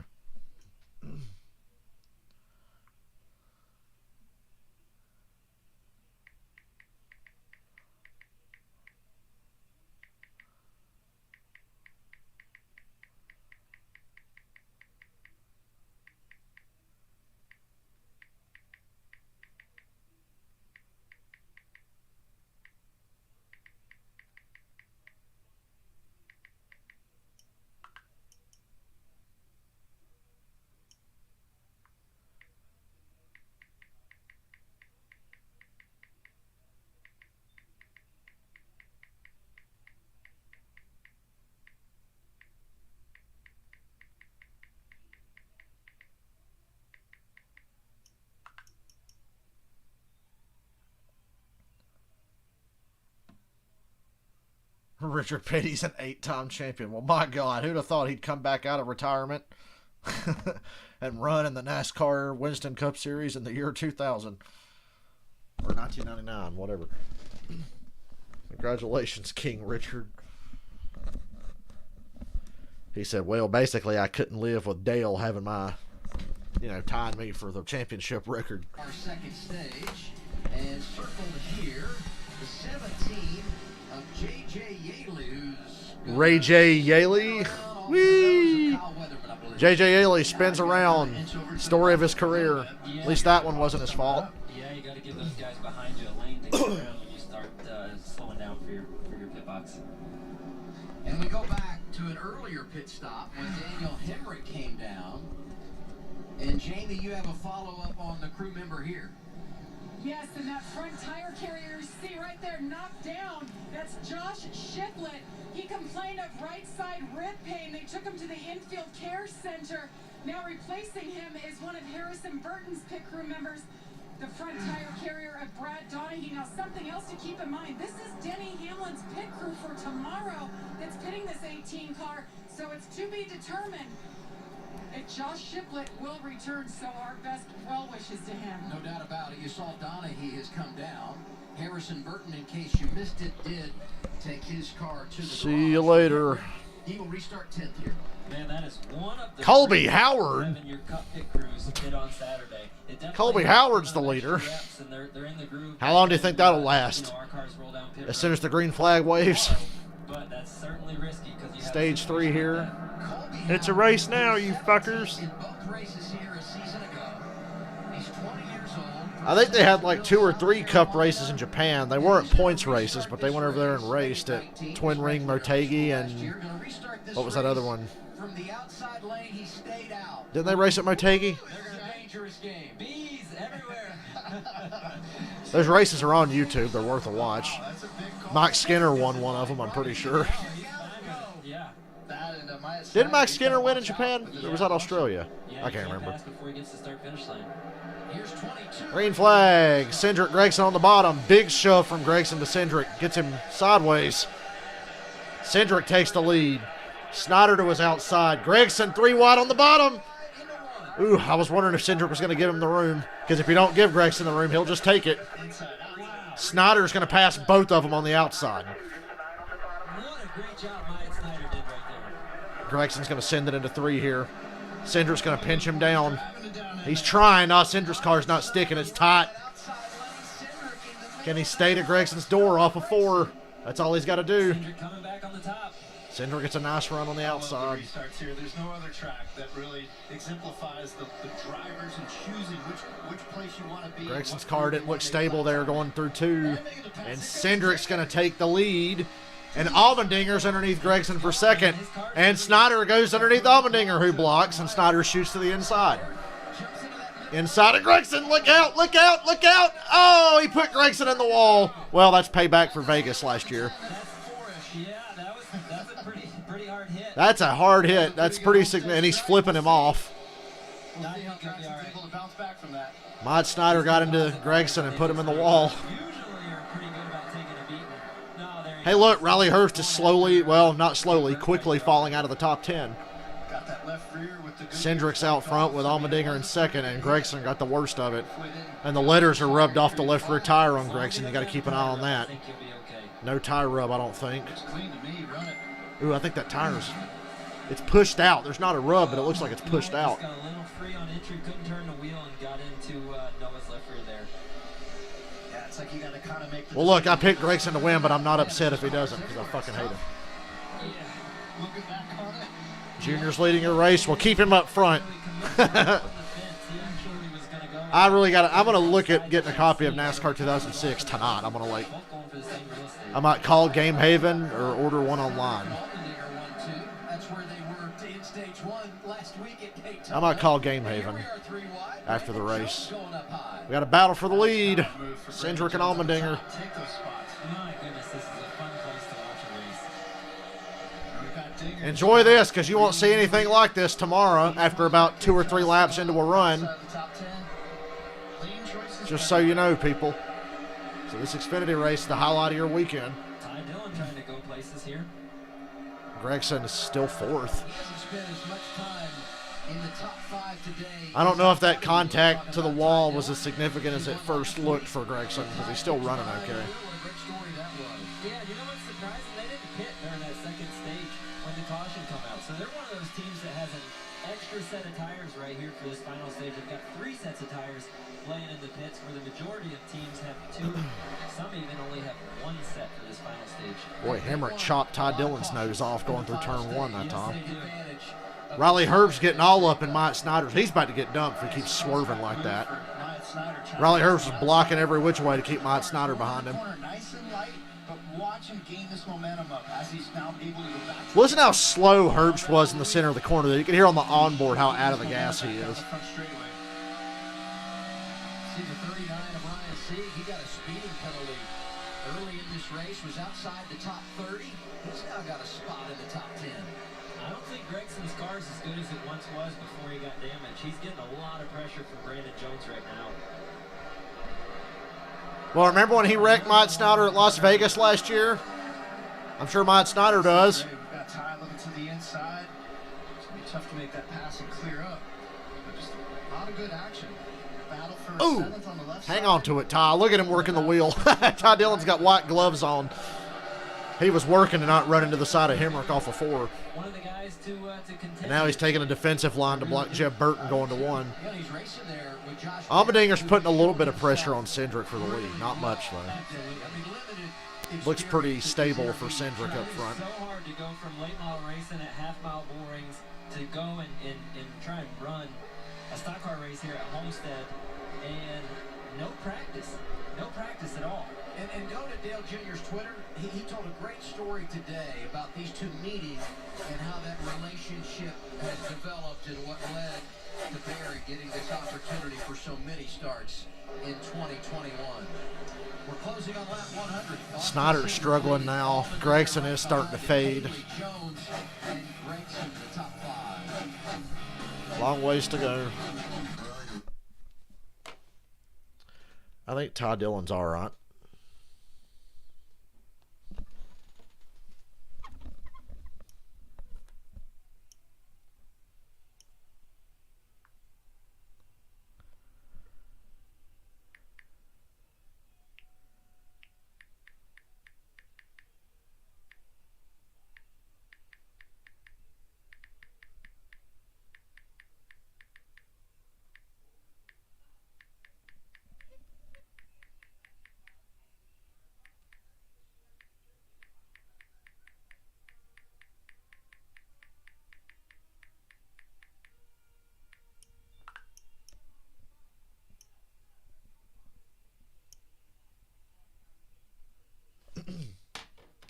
I think Austin's better than Ty, but I like Ty better as a person. Ty seems like a nice, level-headed guy.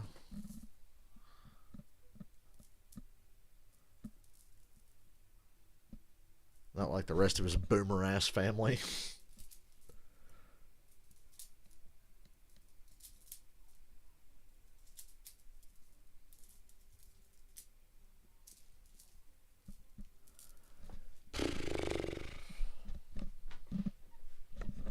What am I going to do tonight?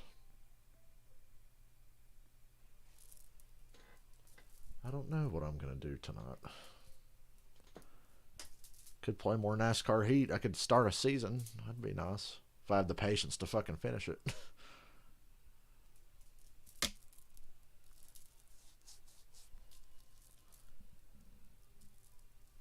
I've gotten so... Dude, I got a custom setup for Pocono that I stole from a... I can't remember what YouTube guy it was. I'd tell you if I could remember. I'd have to look it up.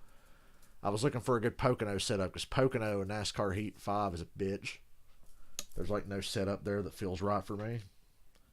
And I found this one setup and it's pretty good, but the only problem is it just fucking obliterates your right front tire. Usually in like NASCAR Heat 5, I find that with custom setups, it's the rear tires that struggle.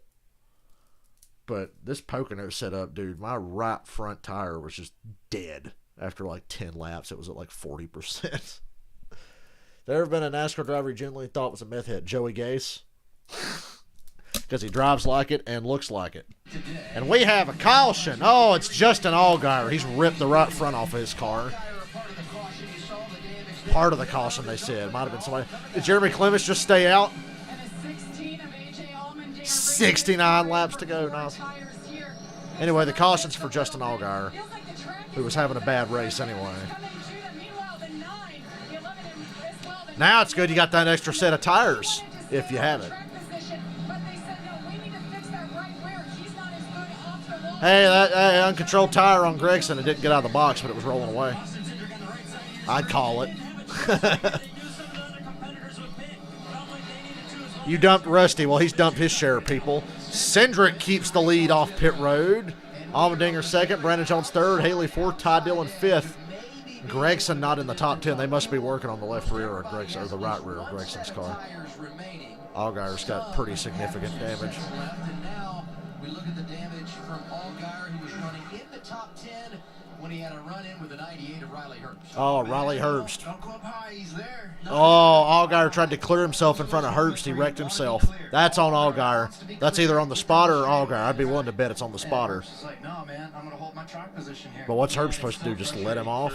The guy on the inside, because the guy on the outside just barely hanging there kills your momentum down that whole straightaway. So you're trying to get yourself clear, but that's not the way to clear yourself. A year ago, Have a social life when I want it. Allgaier to start the season 28, 26.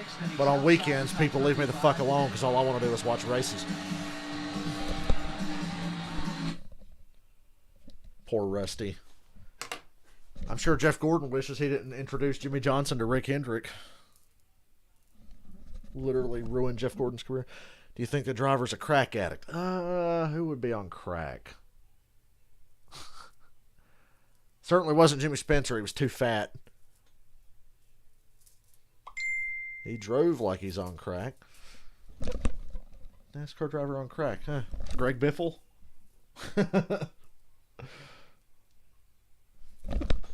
Oh, Greg Biffle, maybe.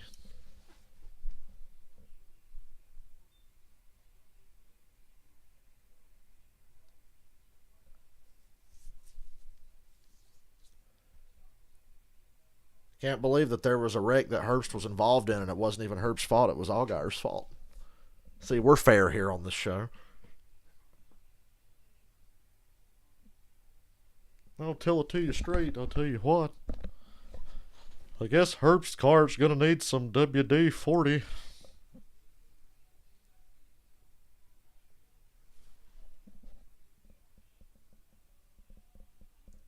It's the end of February. LSD, Derek Cope, because he drives really slow.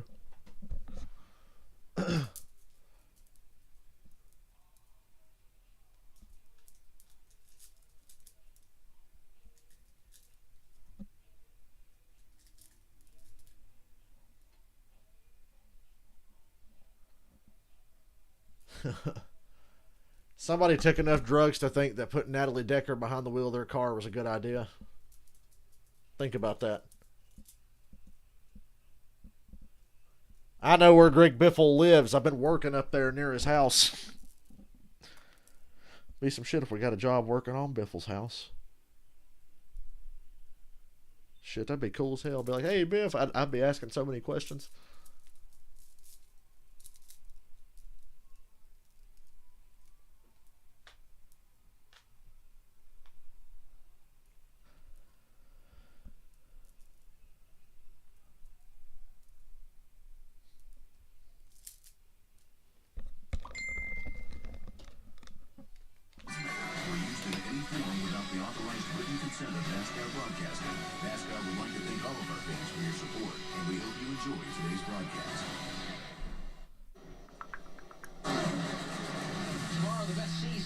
Continues as the NASCAR Cup Series takes on Homestead, Miami Speedway. It's the Dixie Vodka 400.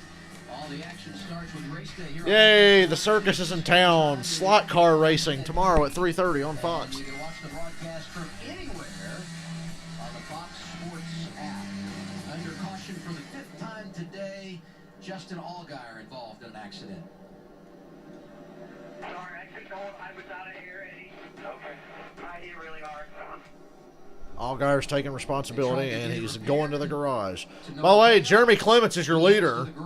Jeffrey Earnhardt second. I'm not lying. 65 laps to go. Go, Jeremy Clements. Good God, look at this clusterfuck for third. Justin Haley came out on top of this deal. Oh, man. Nope, here comes Cindric. Cindric and Haley, 3 wide for the lead.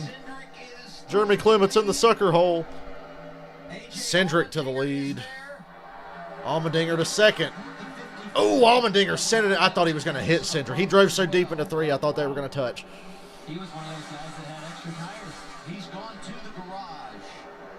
Cindric, Haley, Allmendinger, Hemrick, Brandon Jones.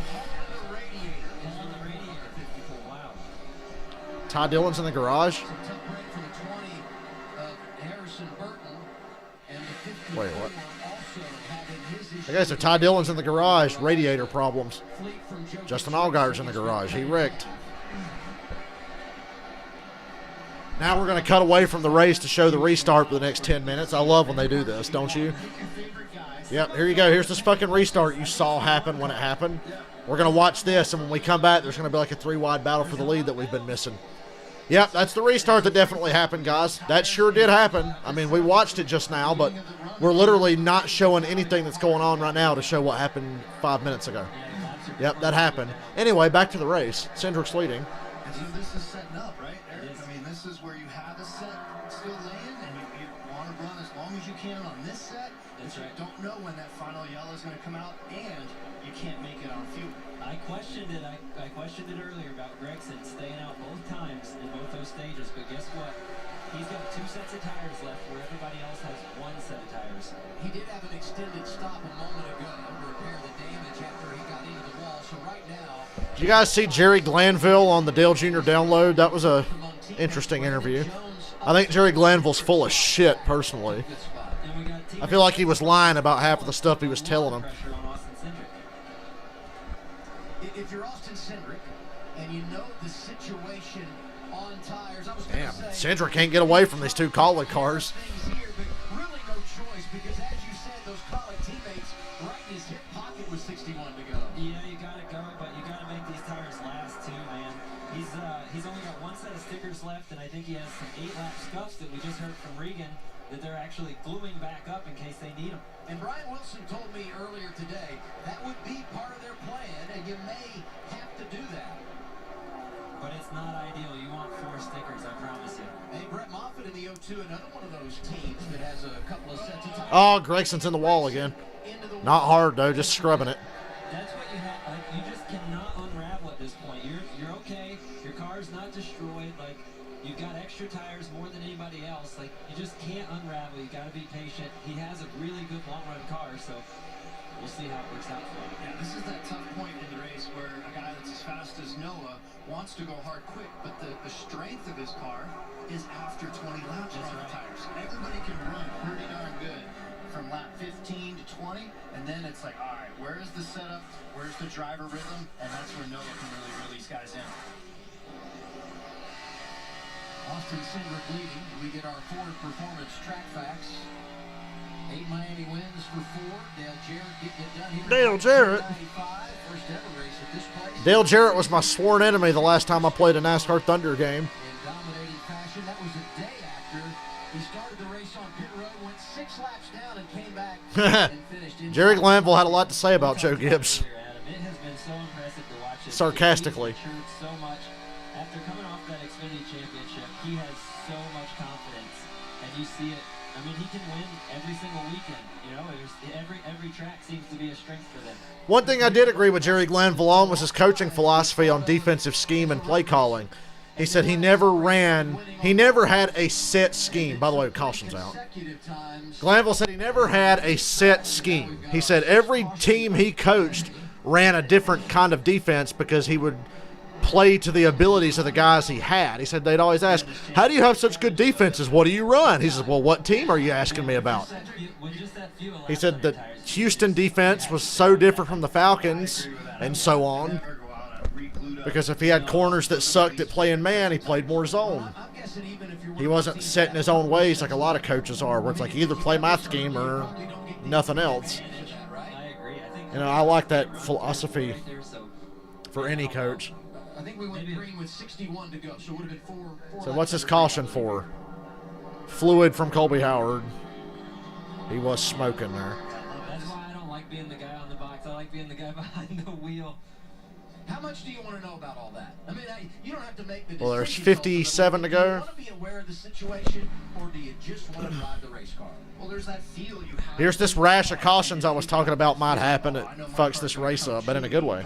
The longer we stay on this set of tires, then I want to stay out. If I just ran those first 4 laps and my car is not handling the right way, I'm communicating that to the crew chief to go, hey, I kind of raising my arm up here for a little bit of help. Let's hear what the 11 says. Hey, Ron, I feel like something's bound up in the front end, like power steering issue or something. Coming on the straightaway, the wheel just locked and stay locked until I let out the gas. I think I'm going to hit for it, but something locking up, and I'm not in the bank. Yeah, it is weird if it's like unloaded on the straightaway and something's locking up. It's not a good feel. And it's like you've got all that track position. It'd be hard to come in and work on it. Yeah. Yeah, I'm gonna stay out as long as it's Stay out. Yeah. Yeah. Pit road's not even open yet, but stay out.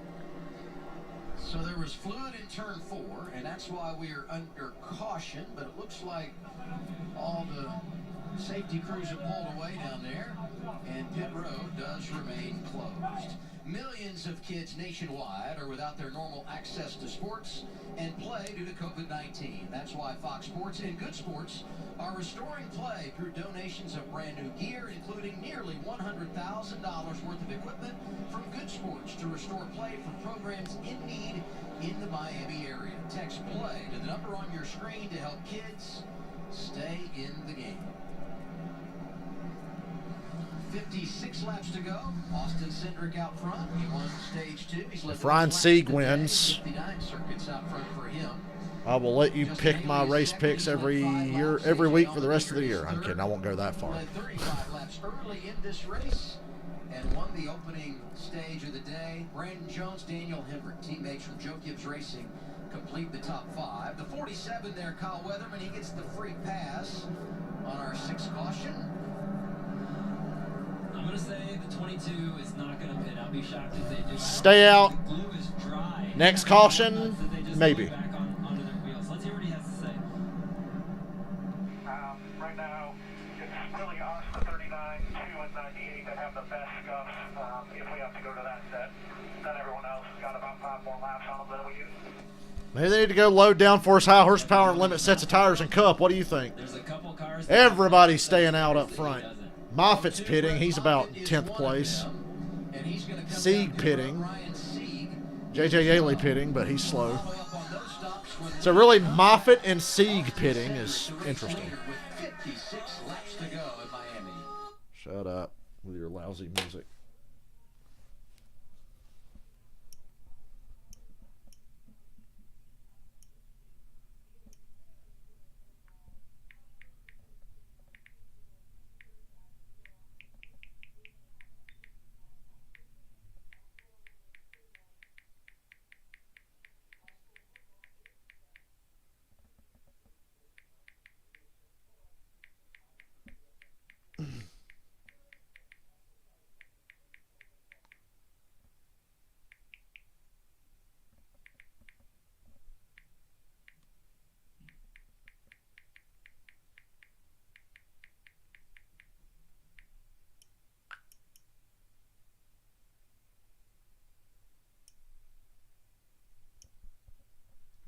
Ooh, they're NASCAR side by side during a commercial.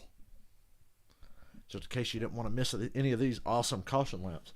I'll tell you what, after the Daytona Road Course, cautions don't feel like nothing to me.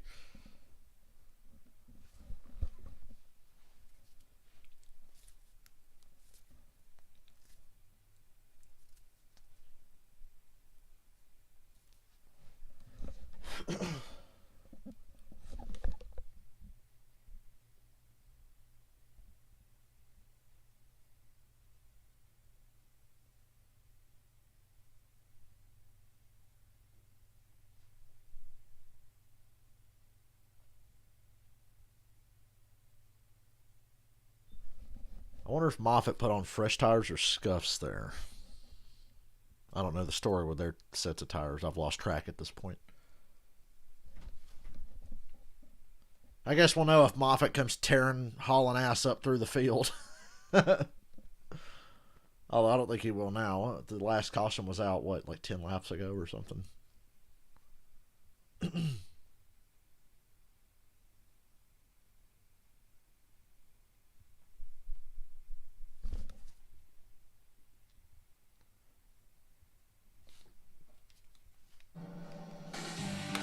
Couple of laps away from going green one more time here at the Homestead Miami Speedway. So let's hear from the race leader's crew chief, Kurt. Is that a Supra? Hey, Brian Wilson, it's Kurt Busch up in the Fox Sports 1 booth. You got us?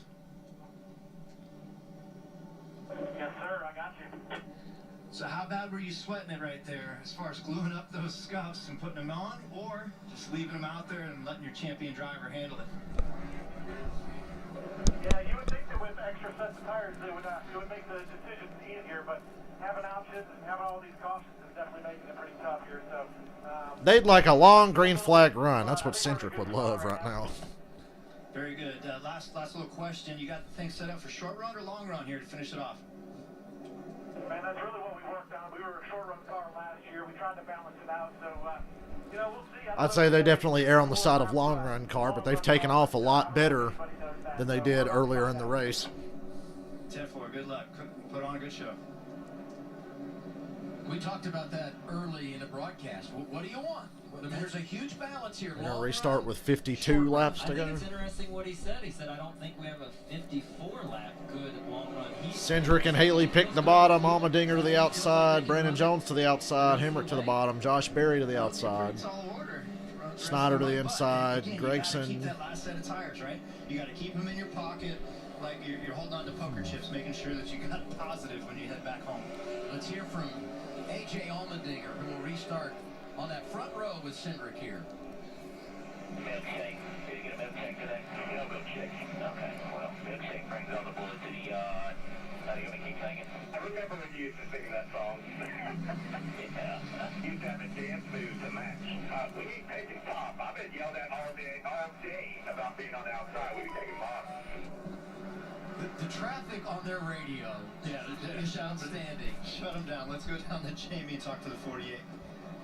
Just an update on the 48. How about this? This is his first oval race in NASCAR. He's running 16th right now. Done a great job. It's a brand new team. The 48, of course, Scott Borchetta with Big Machine. They're running full-time this year, and he's so new to it that NASCAR's watching him. For a second, I thought that guy had dreadlocks, but it's just his headphones in his picture. What kind of goofy fucking braid is that? Jade Buford goes top 15 in Jade his first Buford. start. Approve him. He's fine to run any racetrack on the circuit, right? Yep, check that box. Got the certification. I mean, that's awesome to start up a new team. Got a road racer guy running good on the oval. And Bailey Curry's up there. 52 laps. Josh Williams. For Cindric's sake, it better go green. Green flag with 52. That'll simplify things. Cindric and Allmendinger out front. Allmendinger did a much better job. Cindric having to block already going to turn one to stay in front of Justin Haley. Oh, they got him. Haley's got into his quarter panel. It cost them both. Allmendinger takes the lead. Brandon Jones going around his outside. Josh Berry to the outside of Cindric. Allmendinger's side drafting to try to hang on to this lead. He's going to get it.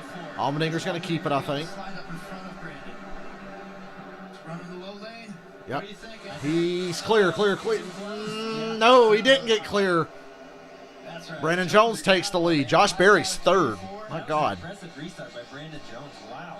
Brandon Jones can thank Justin Haley for making that deal possible. Now you're on a little bit older tires, and that's where you want to go to the high side. Keep that momentum up, but man, give the shout out to Berry running that high groove in the 8 car. Here comes Gregson on the outside. Wow, Cindric's car's not firing off good at all. He's definitely better on the long run. His car also drives better when all 4 tires are on the ground and not getting jacked up by Justin Haley. Man, that one little moment with Haley on the back bumper of Cindric got him loose, and now he's just going to be reeling this whole beginning part of this run, trying to get back up there. And I'll tell you, I think one of the products of this is just how Cindric's car, it has Gregson's suddenly a factor again. It could be. Ooh, Cindric totally missed that corner. His car just did not fire off that good on those scuff tires. Wow, Berry is showing a lot of poise right there, not making that move and just following Cindric. down the straightaway, and let's see where he fans out here. This is where the driver has so many options. He's trying to keep clear on the nose. Oh, Got him there. Guess what? that's opening the door for Gregson. Barry got Cindric loose, and Gregson passes Barry and Moffitt. Wait there. Moffitt on fresh tires. Hello. Moffitt's passing Cindric for fourth, and he's on fresh tires. Jones and Allmendinger are going to kill each other for this lead. Shit, if this goes green, Moffitt's going to win, dude. If this race goes green, Brett Moffitt's going to win. He got his career best finish. He almost won the season opening event at Daytona, was second, and a big-time player here. He's now fourth, and in better shape, as Regan said, in regard to... Go green, fuck it. I'd love to see Moffitt win. He'll have a much better chance if it goes green. Man, looks like Gregson in the wall again. Gregson grinding the wall again. Same way he did it last year. It wasn't terrible. Those were just a few kisses. Allmendinger under Brandon Jones for the lead. And he takes it. He clears him. It's not going to stick, though. He's pushing. He's pushing. Oh, he keeps it out of the wall, though. And Jones takes the lead back. He should have cleared himself right there. He was clear. He left the top open for Allmendinger going to one now. He should have cleared him. He had it if he wanted to take it.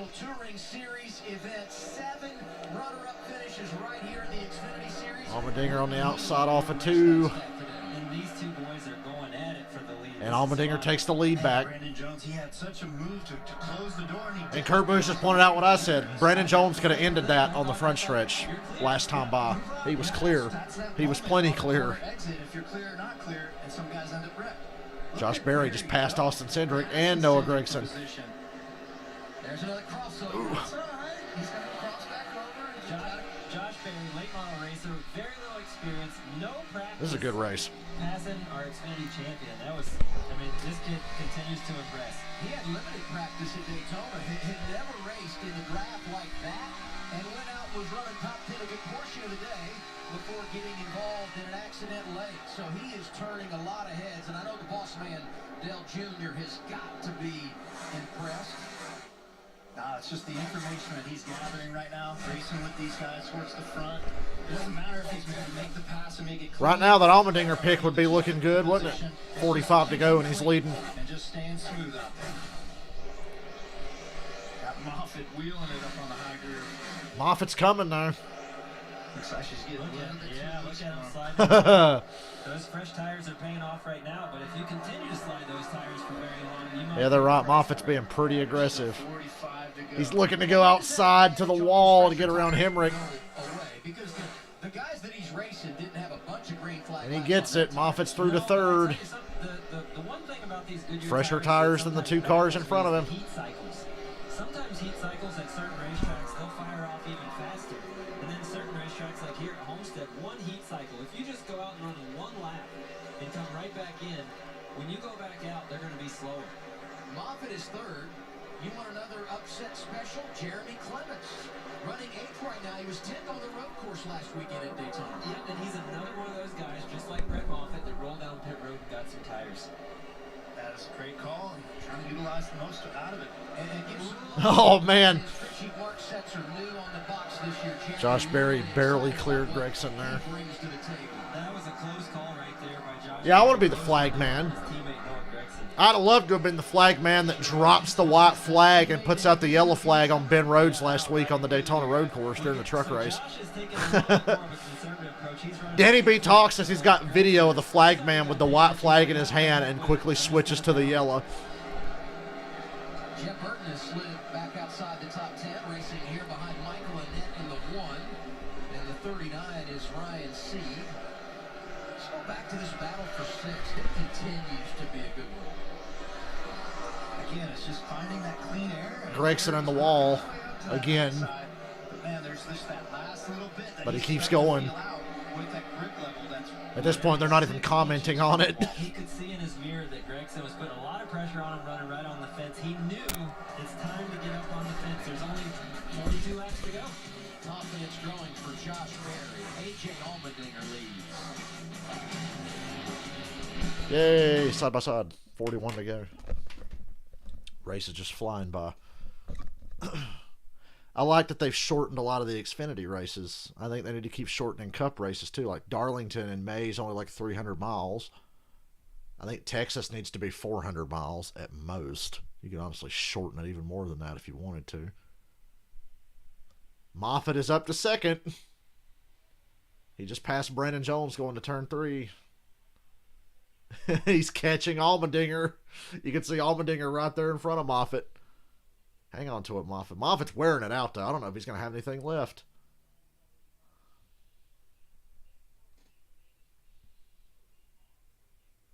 Didn't Jeffrey Earnhardt's deal with Gibbs fall apart because the sponsor was shady as fuck? That IK9 bullshit. They weren't like DC Solar levels of shady, but they were pretty shady from what I understand.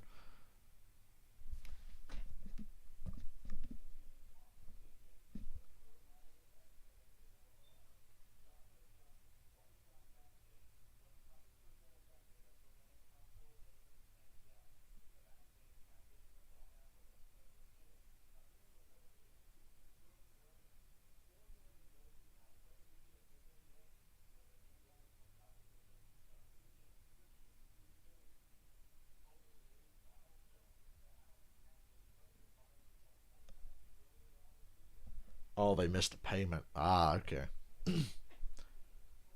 Pretty shady.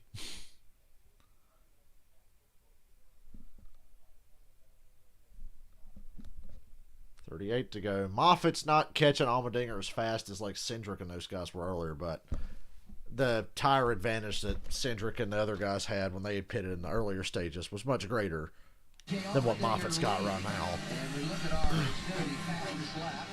He's second on the fastest lap tally behind Austin Cindric. Haley is there. Henrik is there. I saw Jeffrey Earnhardt's best Xfinity race in person. He got a top 10 at Charlotte in the Xfinity race in 2019. I was there. He was driving that 18 car. And here's Brett Moffitt. Kamikaze, I hope you're watching. Even though you claim you don't watch NASCAR now, I know you're lying, so you're probably watching. Like everybody else says they don't watch no more. Doing it really, really well. He's putting great laps together. I think Allmendinger's just got a conceit here. Last time by, he beat Allmendinger by 0.3 of a second. Moffitt's on his bumper. Unsponsored Brett Moffitt trying to win a race. But never in Xfinity till last season. Chris Auer is dedicated. He wants to be successful at this, and I don't think there's any question they overachieved last year in their first year full-time. A lot of those races with Brett driving. And Brett Moffitt takes the lead with 36 laps to go. 6 laps to go, and you got to believe he clears them on those fresher tires, and now in a great position, fellas. It's impressive. This is exactly what the sport of NASCAR needs. And I hope it stays green. Please stay green. I'd kill to see Moffitt win this thing. By the way, Moffitt's racing for truck points, not Xfinity points.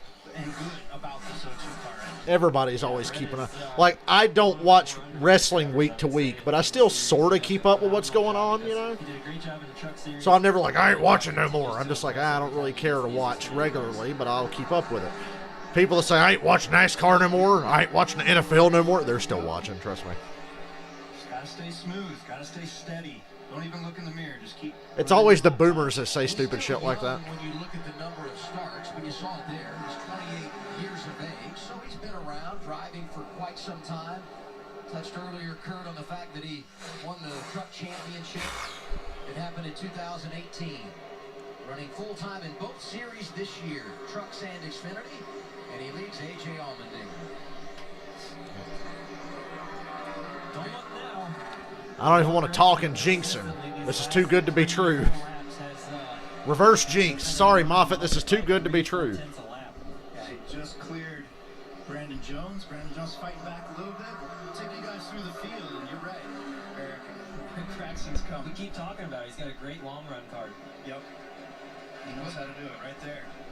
So now I'm in trouble because like Moffitt's leading and I love it, but Gregson's really fast and catching Allmendinger for second now. He just cleared Brandon Jones. So now I'm worried about Moffitt. He's led 63 laps today. He's won stage 2. His car just hasn't been as good after he fired back off on those scuffed tires. Yeah, man. That one heat cycle. Loose side. Yeah. Hey, we talk about Our Motorsports. This is 23 of Tyler Reddick. There's a bit of a partnership there with our and RSF. So across the board, they're having a good day. Daniel Hemrick, who spent a lot of time up front, is 7th. You don't need to adjust your screens. Brett Moffitt is leading and will win this race unless Gregson runs him down. But it looks like Gregson's going to run him down. Brett Moffitt 35.82, 0.6 of a second. That's a different zip code when you get towards this type of a run. Wow. Thank God. Gregson's right on the wall. Yeah, he's going to fly by me. So much for our Brett Moffitt dreams. Here comes Noah Gregson. Now at this point, I'm hoping for a damn caution. No, the deal was for Sieg, DFS. It was for Sieg. I'm going to remain the master of my own destiny, whether or not Moffitt wins, which I don't think he's going to here. I think my pick's about to pass him. 31 to go. And Gregson's just going to dive bomb that shit and clear him into one. Yeah. That makes this racetrack so cool. So hey, Ozzy, I see you, buddy. You just run him down, So Gregson takes the lead now. That's unfortunate. Okay, Kamikaze, never mind. Don't bother watching because Gregson's leading. I know you hate him more than I do. Going to be 30 laps to go this time by. We'll get a caution by the end of this. Last time he pitted lap 99. Josh Berry just brushed the wall. Josh Berry. He's willing to hang on, buddy. Those filter time paint schemes are always so nice. You want to be free, but you don't want to be that loose. 30 laps to go. Boy, what I wouldn't give for a damn caution. Actually, must have been defensive a few times. Yeah, he's way back at 32nd. I was trying to find him on the board. This is what I was talking about earlier. Dale Jr. tweeting earlier today about Josh, how they met online, developed a relationship. And for any young driver, don't be afraid. If you want to advance, just go to the top guy. That's what Josh did. And here he is all these years later, Jamie. Well, you guys saw what happened there. He got into the wall. Well, the damage was significant enough to cut his right rear down, so they had to come in and pit. Was doing a great job in the top 10 tonight, but Taylor Boyer said... Yeah, Josh Berry had to pit for a flat right rear. Couldn't you have spun it out and brought out a damn caution? Coming into this race tonight, the only top 10 Junior Motorsports had in those first two races of the year, that 8 car last week with Miguel Paludo on the road course at Daytona. And don't count him out. Do not count Josh Berry out because he's got 4 fresh tires because they had to come pit and fix the damage on it. And he's currently running a second and a half per lap faster than leaders. My headset came unplugged for a second. Chipping away at it, but what a successful day already for them.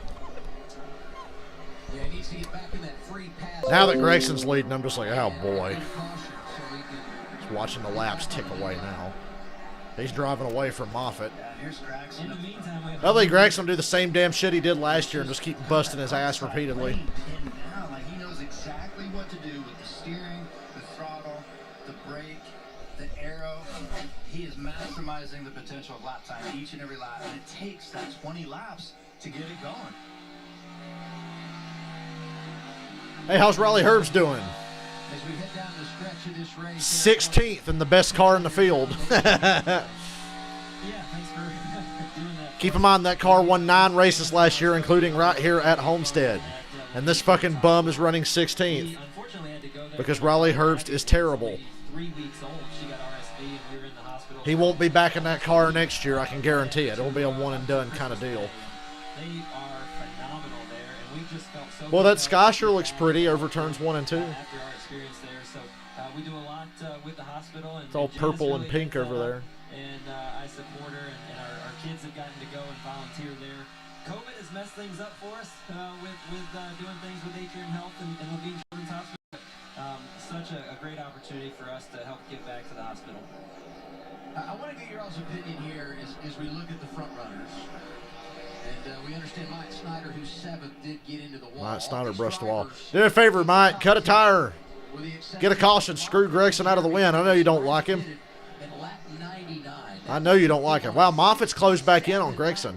On the ticker, it went from 9/10 to half a second and getting smaller. You got to be thinking about fuel. Where are you at if you're those guys. Well, whatever, Fox, don't show it.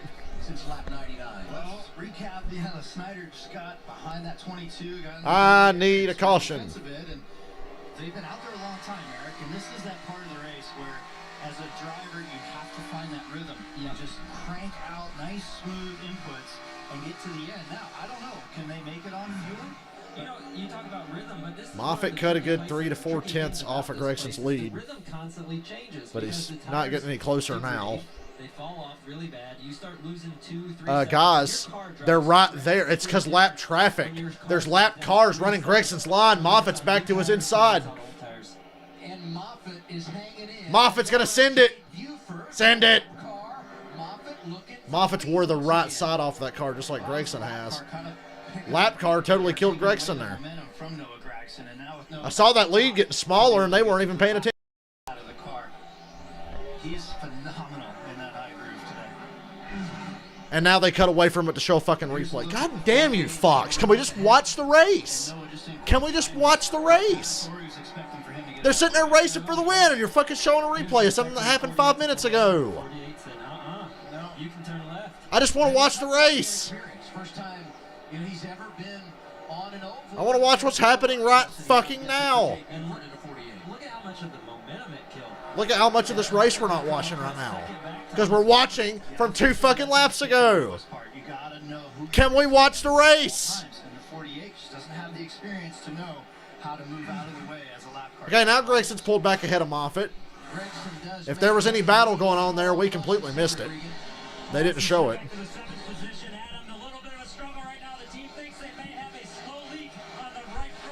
Cindric thinks his right front's getting flat.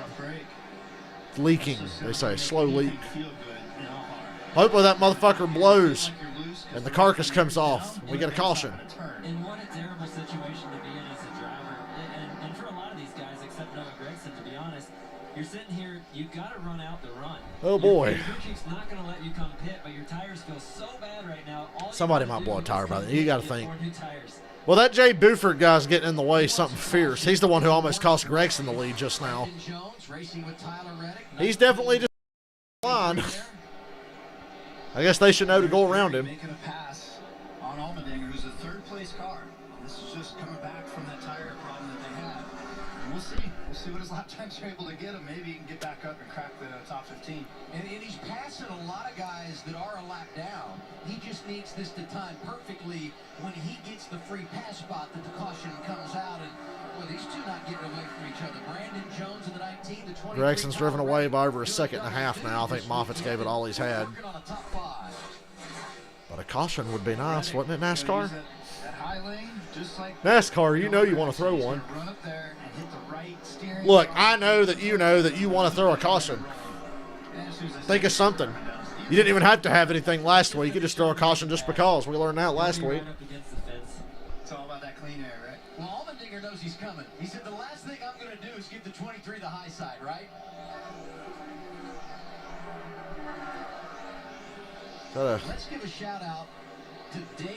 Well, don't show David Starr unless he's got a problem. You zoom in on him and like, oh, has he got a problem? No, he's just running 13th. Good for him. God damn, he's running 13th. David Starr, top 15.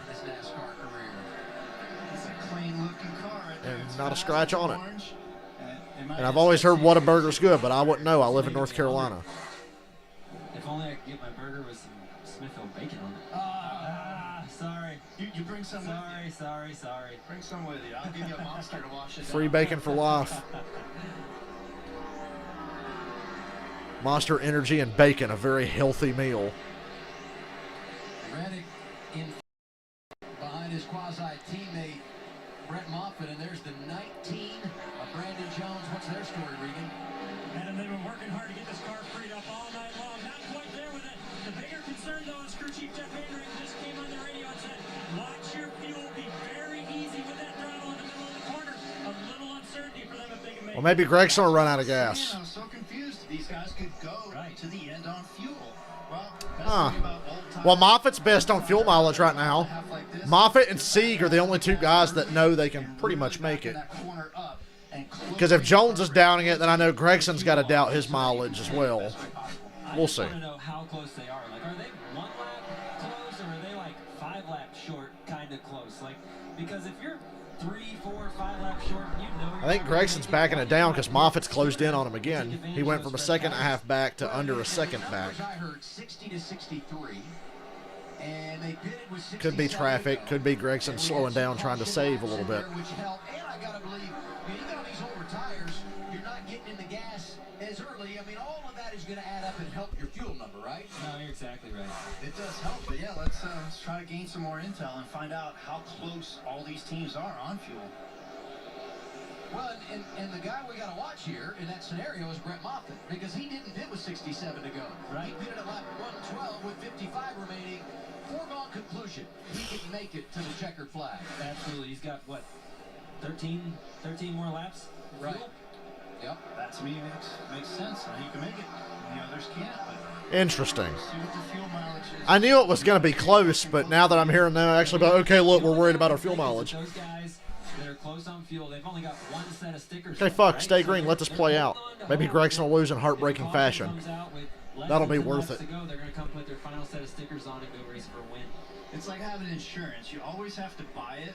You always have to keep that extra set of tires, but sometimes you don't get the chance to use them. Kate, you sound like you've had a hell of a race. Actually has 2 sets of tires left in the pits. You know what I love about those old NASCAR games? Racing back to the yellow flag. I'm going to go out on a limb and say, Instead of freezing the field when a caution comes out. each one will get a caution, but one of them's going to be left laying in the pit area. Unless he's close on fuel. How's Gregson's mileage? Can we get any His crew chief information on that? Very true, huh? Looking away the lash, running right up against the fence. And you saw the 92 there, Josh Williams, Starbright, the sponsor, Fort Lauderdale, Florida company. I hope this motherfucker runs out of gas. Dave Evans, right here screen. I know Moffitt's better on fuel mileage than any of these guys. Find out how close is close. Going to be 12 to go when we come around this time. Moffitt is staying within a half a second or so of Greg. Counts. Every car can either add tenths of a second or take it away from you. Moffitt's back there just chiseling away Graxon's lead. This lap car, Tommy Joe Martins or whoever this is going to get right in the way. Yeah. Stayed high. It's such a momentum game, especially when the tires are this old. It's such a momentum game, and you can't break the momentum. He's working on Tommy Joe Martins is Noah Gregson, who's got a new spotter this year, Noah does, and Brandon McReynolds. So up on the spot. Oh yeah, Thunder 04, they do freeze the field, but I remember back in the games before that, it was raced back to the yellow. And he's going to have to work to get by Martins here, and that allows Moffitt to close. Are you surprised, Kurt, at how committed to the top Noah is? He does not want to get off the fence. Every lap car he gets to, he refuses to go to the bottom until they refuse to get out of his way. The way he's able to manipulate the car, the setup. Here comes Josh Berry getting his lap back on his fresh tires. Now let's go down to Jamie on the 9. I know Josh Berry can make it to the end. This 47's got Gregson's going to lose the lead here. He's going to keep getting cut off by these lap cars running the wall. And now he's got nowhere to go because Josh Berry's to his inside.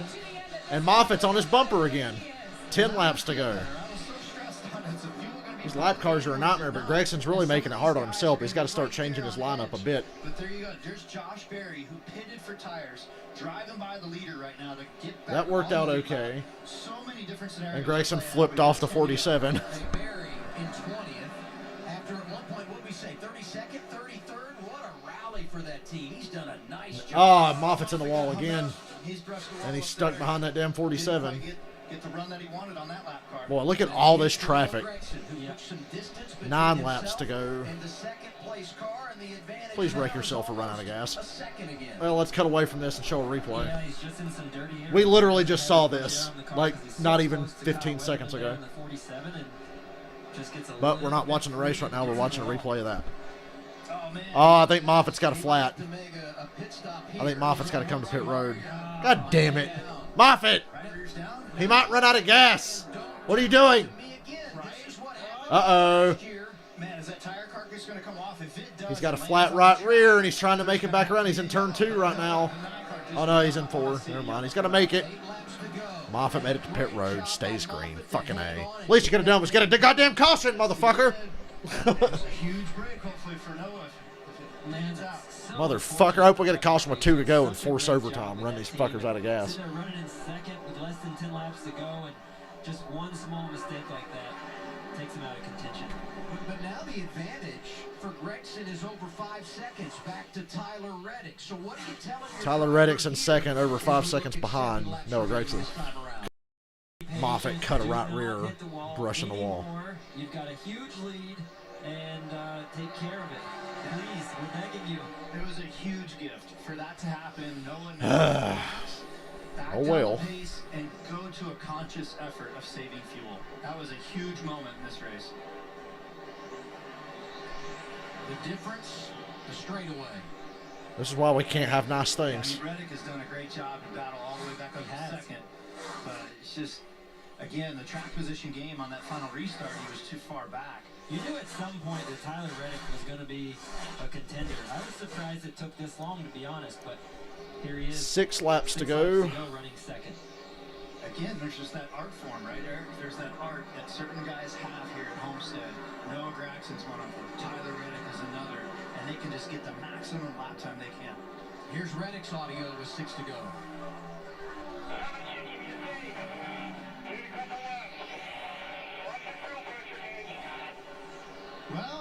Nah, Jeremy Clements is going to win when everybody runs out of gas here. You watch. And a couple laps, like you can't save a couple laps with less than 10 to go. But that also provides a little bit of insight as to maybe where Noah Gregson is. And I know the reports are, you know, it's close and they feel like probably they're going to be okay. But if Reddick is 2 laps short, then you got to believe Gregson's going to have a difficult time making it to the checkers as well. But he's made it to 5 laps remaining, and his lead is now 8 seconds. 5 to go, coming to 4. And I've got to believe that's because Reddick is now just trying to save fuel. Yeah, and if you are Dave Ellens, you are screaming on the radio for Noah to please slow down. All you have to do is manage your gap. Keep slowing down. Slow down as much or more than Tyler Reddick is. 4 laps to go. It's a game right now of understanding how much to balance that time and lift off the gas. But if you're leading by 8, it's a no-brainer. Just start backing it down. Milk that fuel. Hey, there's Riley Herbst, last car on the lead lap. In the car that won here last year. You do not want to use any brake. You want to lift early and just float her on in there and be real ginger going back to the throttle. Let's listen to the 9 radio. What you want to say? You just gonna let me know? You need a whole lot. You know, I needed a 10.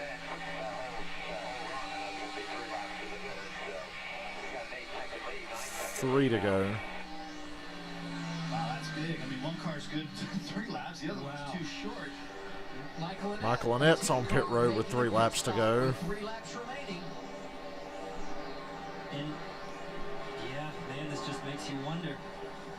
It's making me wonder, but I hate that it's getting so dramatic. Getting my hopes up.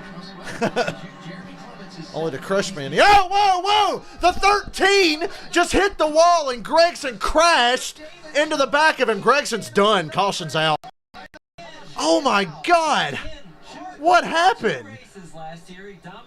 The 13 just stopped and Gregson ass packed him and totaled his car. What the fuck? Well, there goes my money, but ha ha! I got what I wanted, and this race is going to overtime. God almighty! What happened? Couldn't happen to a nicer guy. For Junior Motorsports, Allgaier in the garage. Annette was making the pit stop as the caution comes out, and now from the lead, Noah Gregson. Heavy damage. He climbs from the car. Once again, he's going to see one get away at the Homestead Miami Speedway. Wow, let's go back and find the video of this. We got to take a look. Such a heartbreaker. He's not going to sleep for days after that. You know, Noah Gregson's been good at finding ways to not win races, but tonight, the way found him. Was the last car on the lead lap. Thank you, David Starr. I'm glad they were talking about David Starr earlier. That's like foreshadowing. And enter pit road on turn 4. Well, that was some fucking J.J. Yaley Charlotte 2006 bullshit there from David Starr. Should have been, so he'd have been fine on fuel. Yeah, tough break. Tough break, but I don't care. Fuck Noah Gregson. I'm glad he didn't win. Tyler Reddick's got the lead now, but I'm pretty sure everybody's got a pit here. You've got a pit. What in the fuck? And I can't believe Fox actually caught it when it happened. Oh, dear God. Blew the corner. Did he blow right front or right rear? I don't know. He completely missed the corner. Yeah, maybe there's an aerial that we have that we can zoom in on and see. Just the closure rate was phenomenal. That's insane. Yeah, Ron C can still win this. Anybody can still win this. There's not a car in that top 10 other than maybe Allmendinger or Cindric that I think could potentially just run away with this. Oh, it's so unfortunate for the biggest douchebag in NASCAR, Noah Gragson. What a shame. If only I felt bad. I just don't feel bad. And now we get overtime. Let's listen in Noah Gragson radio.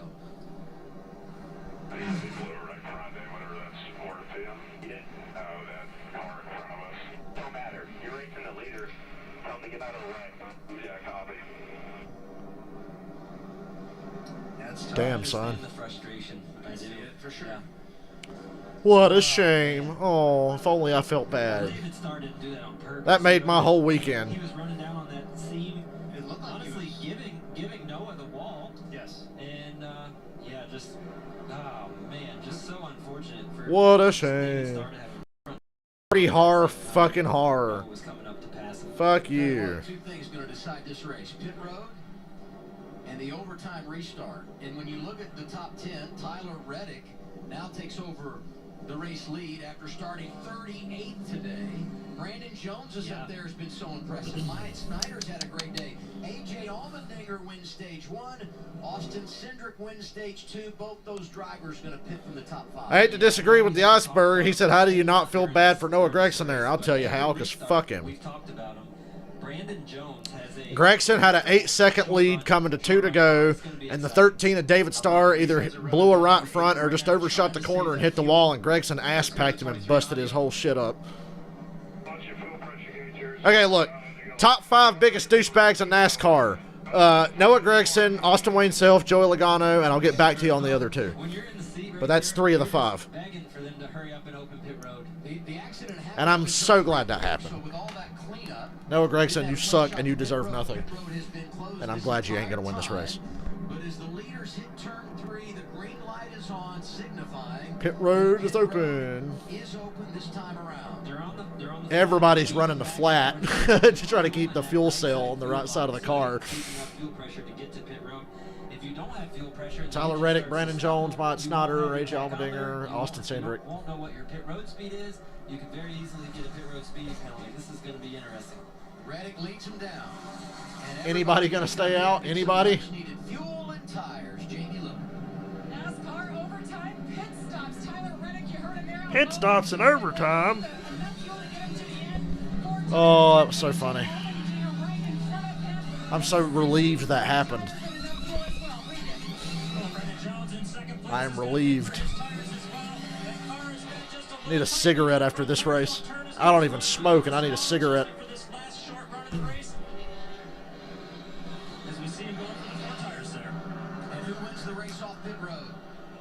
Oh, well. Position and restart lane will be key. The 19 is away. The 2 is Myatt Snyder.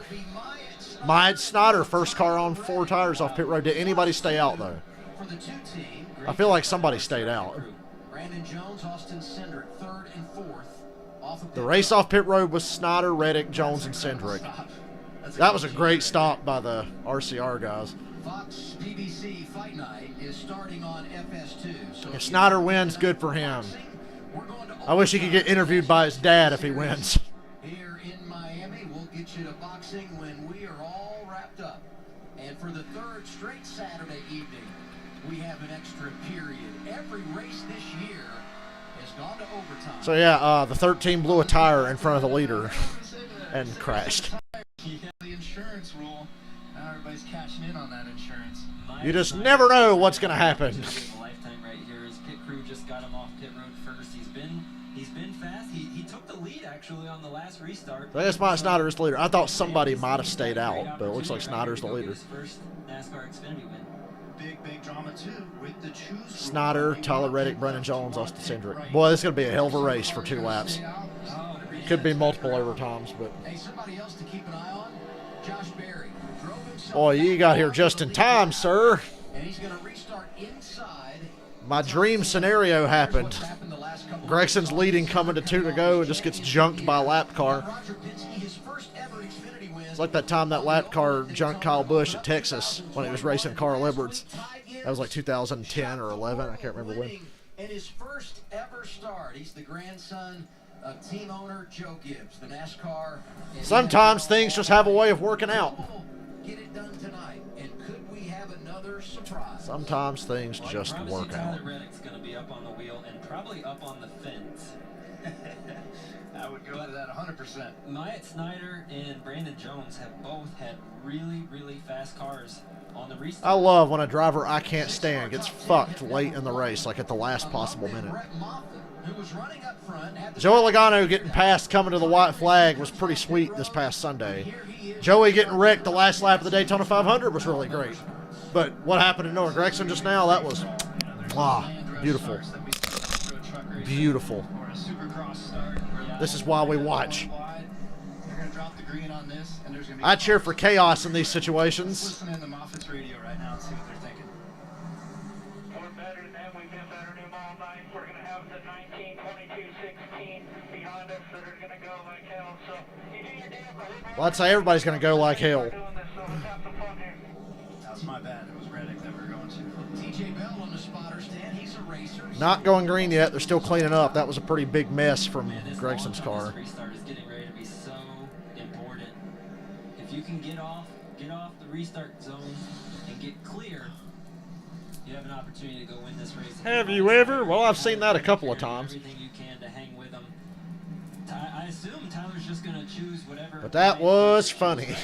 Yes, he's not going to choose to line up behind him on a green-white checker. No, you're going to choose the clean area. You're going to choose the opposite lane, and then this turns into this. If I was driving the car, this goes back to my drag racing days. We've got to get rear tires. There's all the wave around cars. This time by, they'll pick their lines for the restart at the choose cone. Shift at the perfect spot to launch, and when you've got all that done, then it turns into an aero game as you're going up through the next gear, and then you got to position to the left, to the right, and then turn to aero. Look at that. Jeremy Clements is 6th right now.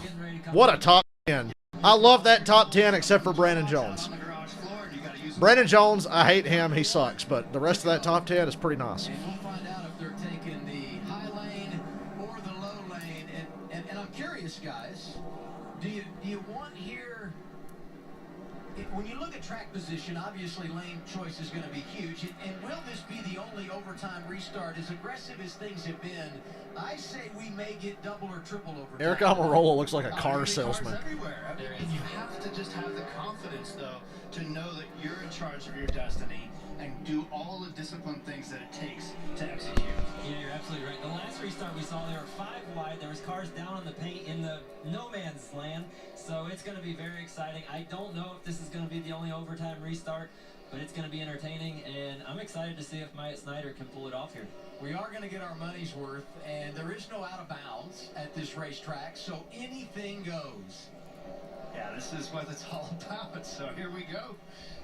Get the belts tightened up a little extra tight, and quit rethinking it. Just go. Myatt Snyder's going for his first career win. Everybody else in the top 10 has won a race except for Jeb Burton, Josh Berry, Daniel Hemrick, Brett Moffitt, but they're further back. Snyder's on the front row here going for his first win. I love being able to say that Jeremy Clements has won a race before. Spartanburg, South Carolina. And Tyler Reddick, you know, a veteran guy. Not a far drive from my house. Champion, Cup Series driver. He's going to be super aggressive right here. And he won those championships, Tyler Reddick did, by winning right here at the Homestead Miami Speedway. And by the way, one of here we go. Driving for RCR. That's who. Myatt And if you're not able to watch, I will do my best to paint a picture for you. We're going full commentator mode for the last 2 laps. Do you pick it up? Right. These guys are playing games already. I'm not Ken Squire, but, you know. Here we go. Don't spin the tires. And, oh, man, Mike Snyder's inexperienced there. Tyler Reddick got a great restart. Reddick got a great restart on the outside with a push from Cindric. And Allmendinger spins around. Saves it. And they threw a caution for that? Where were the leaders at that time? Cautions? Wow, Allmendinger was sideways and they threw a caution.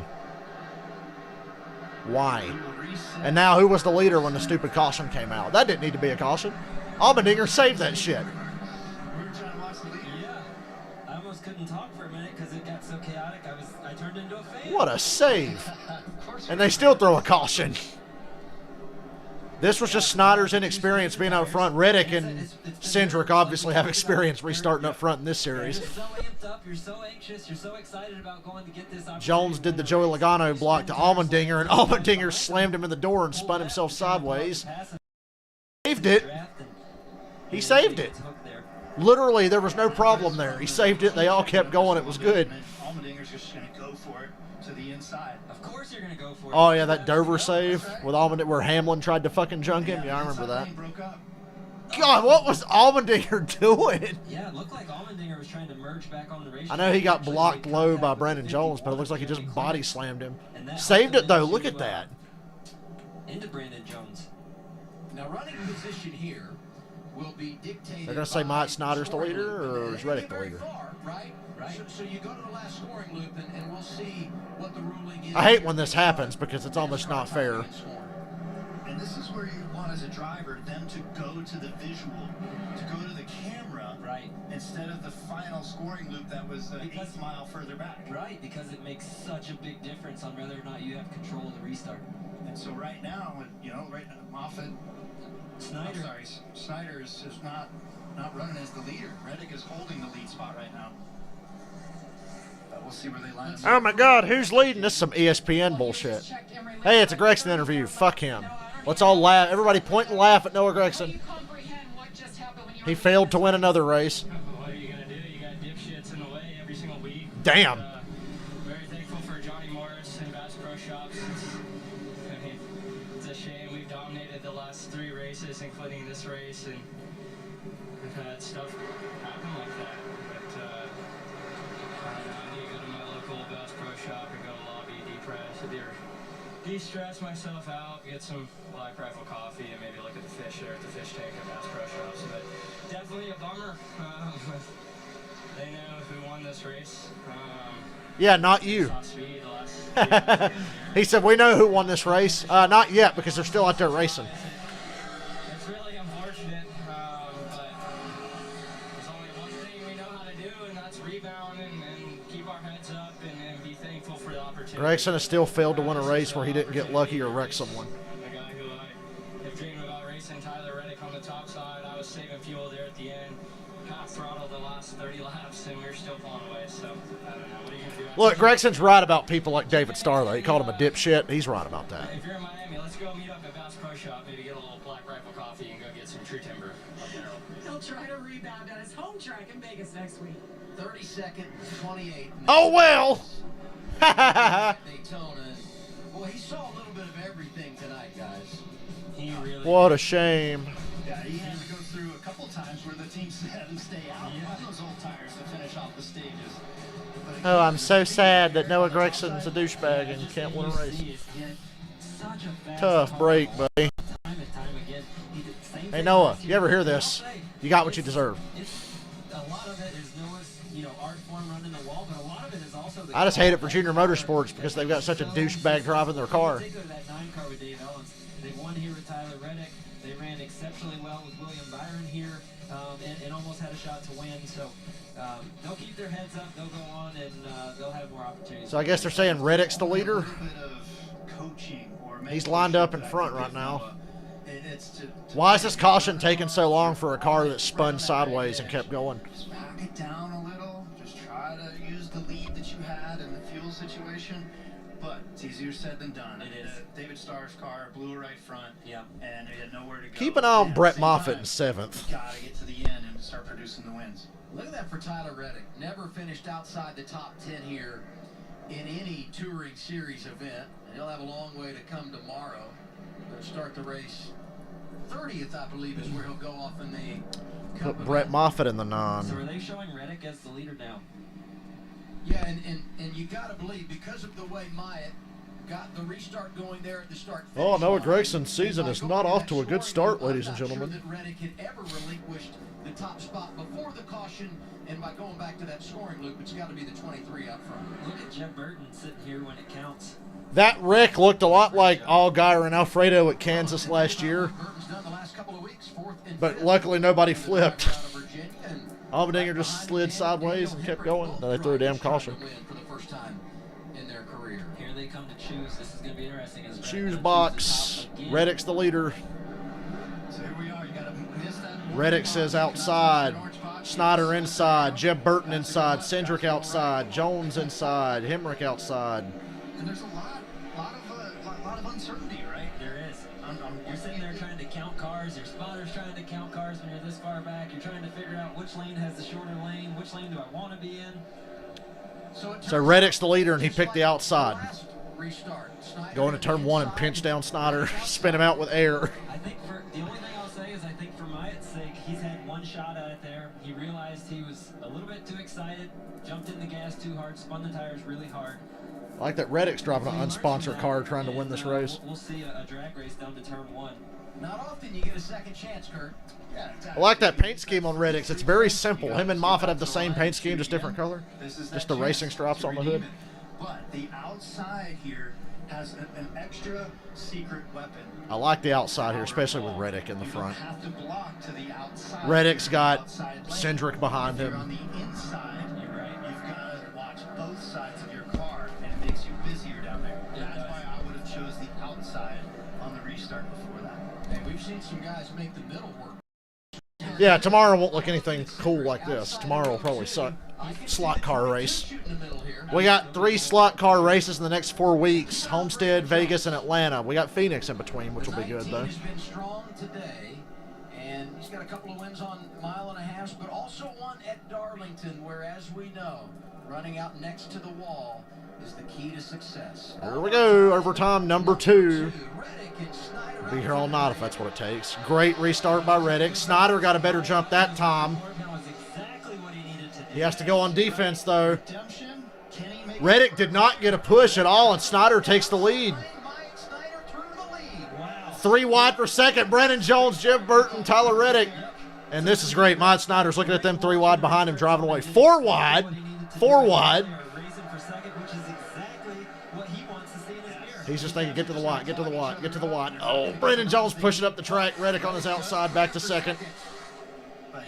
Through the speedy draw, white flag. White flag. Snyder's got about 3 car lengths on Reddick. Just got to run a smooth lap here, and I think Snyder's going to win the race. Reddick will finish second.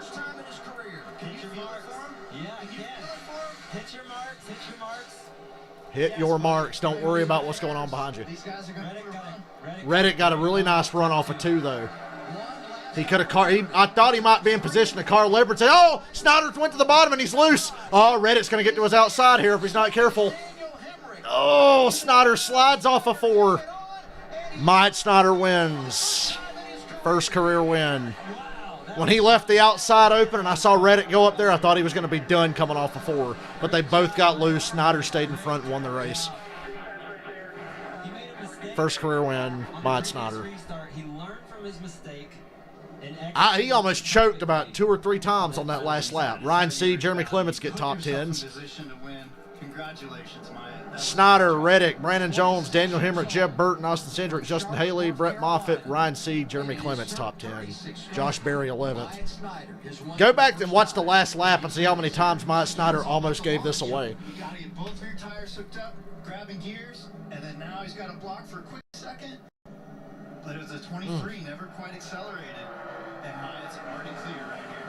I thought the key was Cindric trying to go. Good job by the pit crew to get him in this position, too. They won the race off pit road. He blew that first overtime restart. He had a much better one that time, but he still almost gave it away on the last lap. But he wins it. We've got a first-time winner. Last week it was Ty Gibbs, and tonight it's Myatt Snyder. The fuck is that camera shot? They like phased in a shot of the moon over Mike Snyder's car, and I was expecting Tim Curry to pop up and start singing "Anything Can Happen on Halloween." Yeah, that was a good race. Hope you enjoyed it, because tomorrow won't be. Slot car race. Hanging around for a couple of post-race interviews if I can.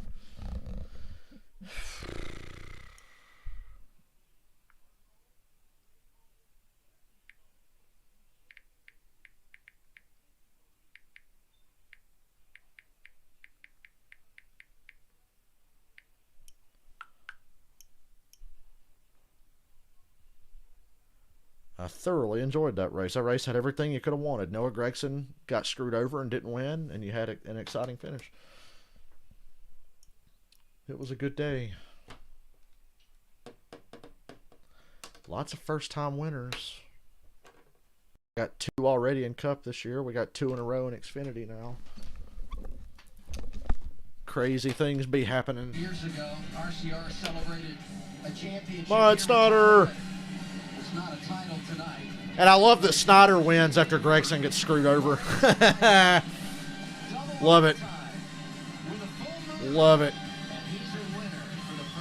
Thank you, Laura. Oh, Mike Snyder walking down to get the checkered flag. Mike, 2 late race, exciting restarts. The first one didn't go so well for you. The second one, you learned from your mistakes. Where's Marty Snyder? Yeah, I guess I learned my lesson on that first restart, because I spun the wheels and then I saw Tyler spin the wheels. I'm losing my voice, that's why. Because I yell a lot. I'm losing my voice.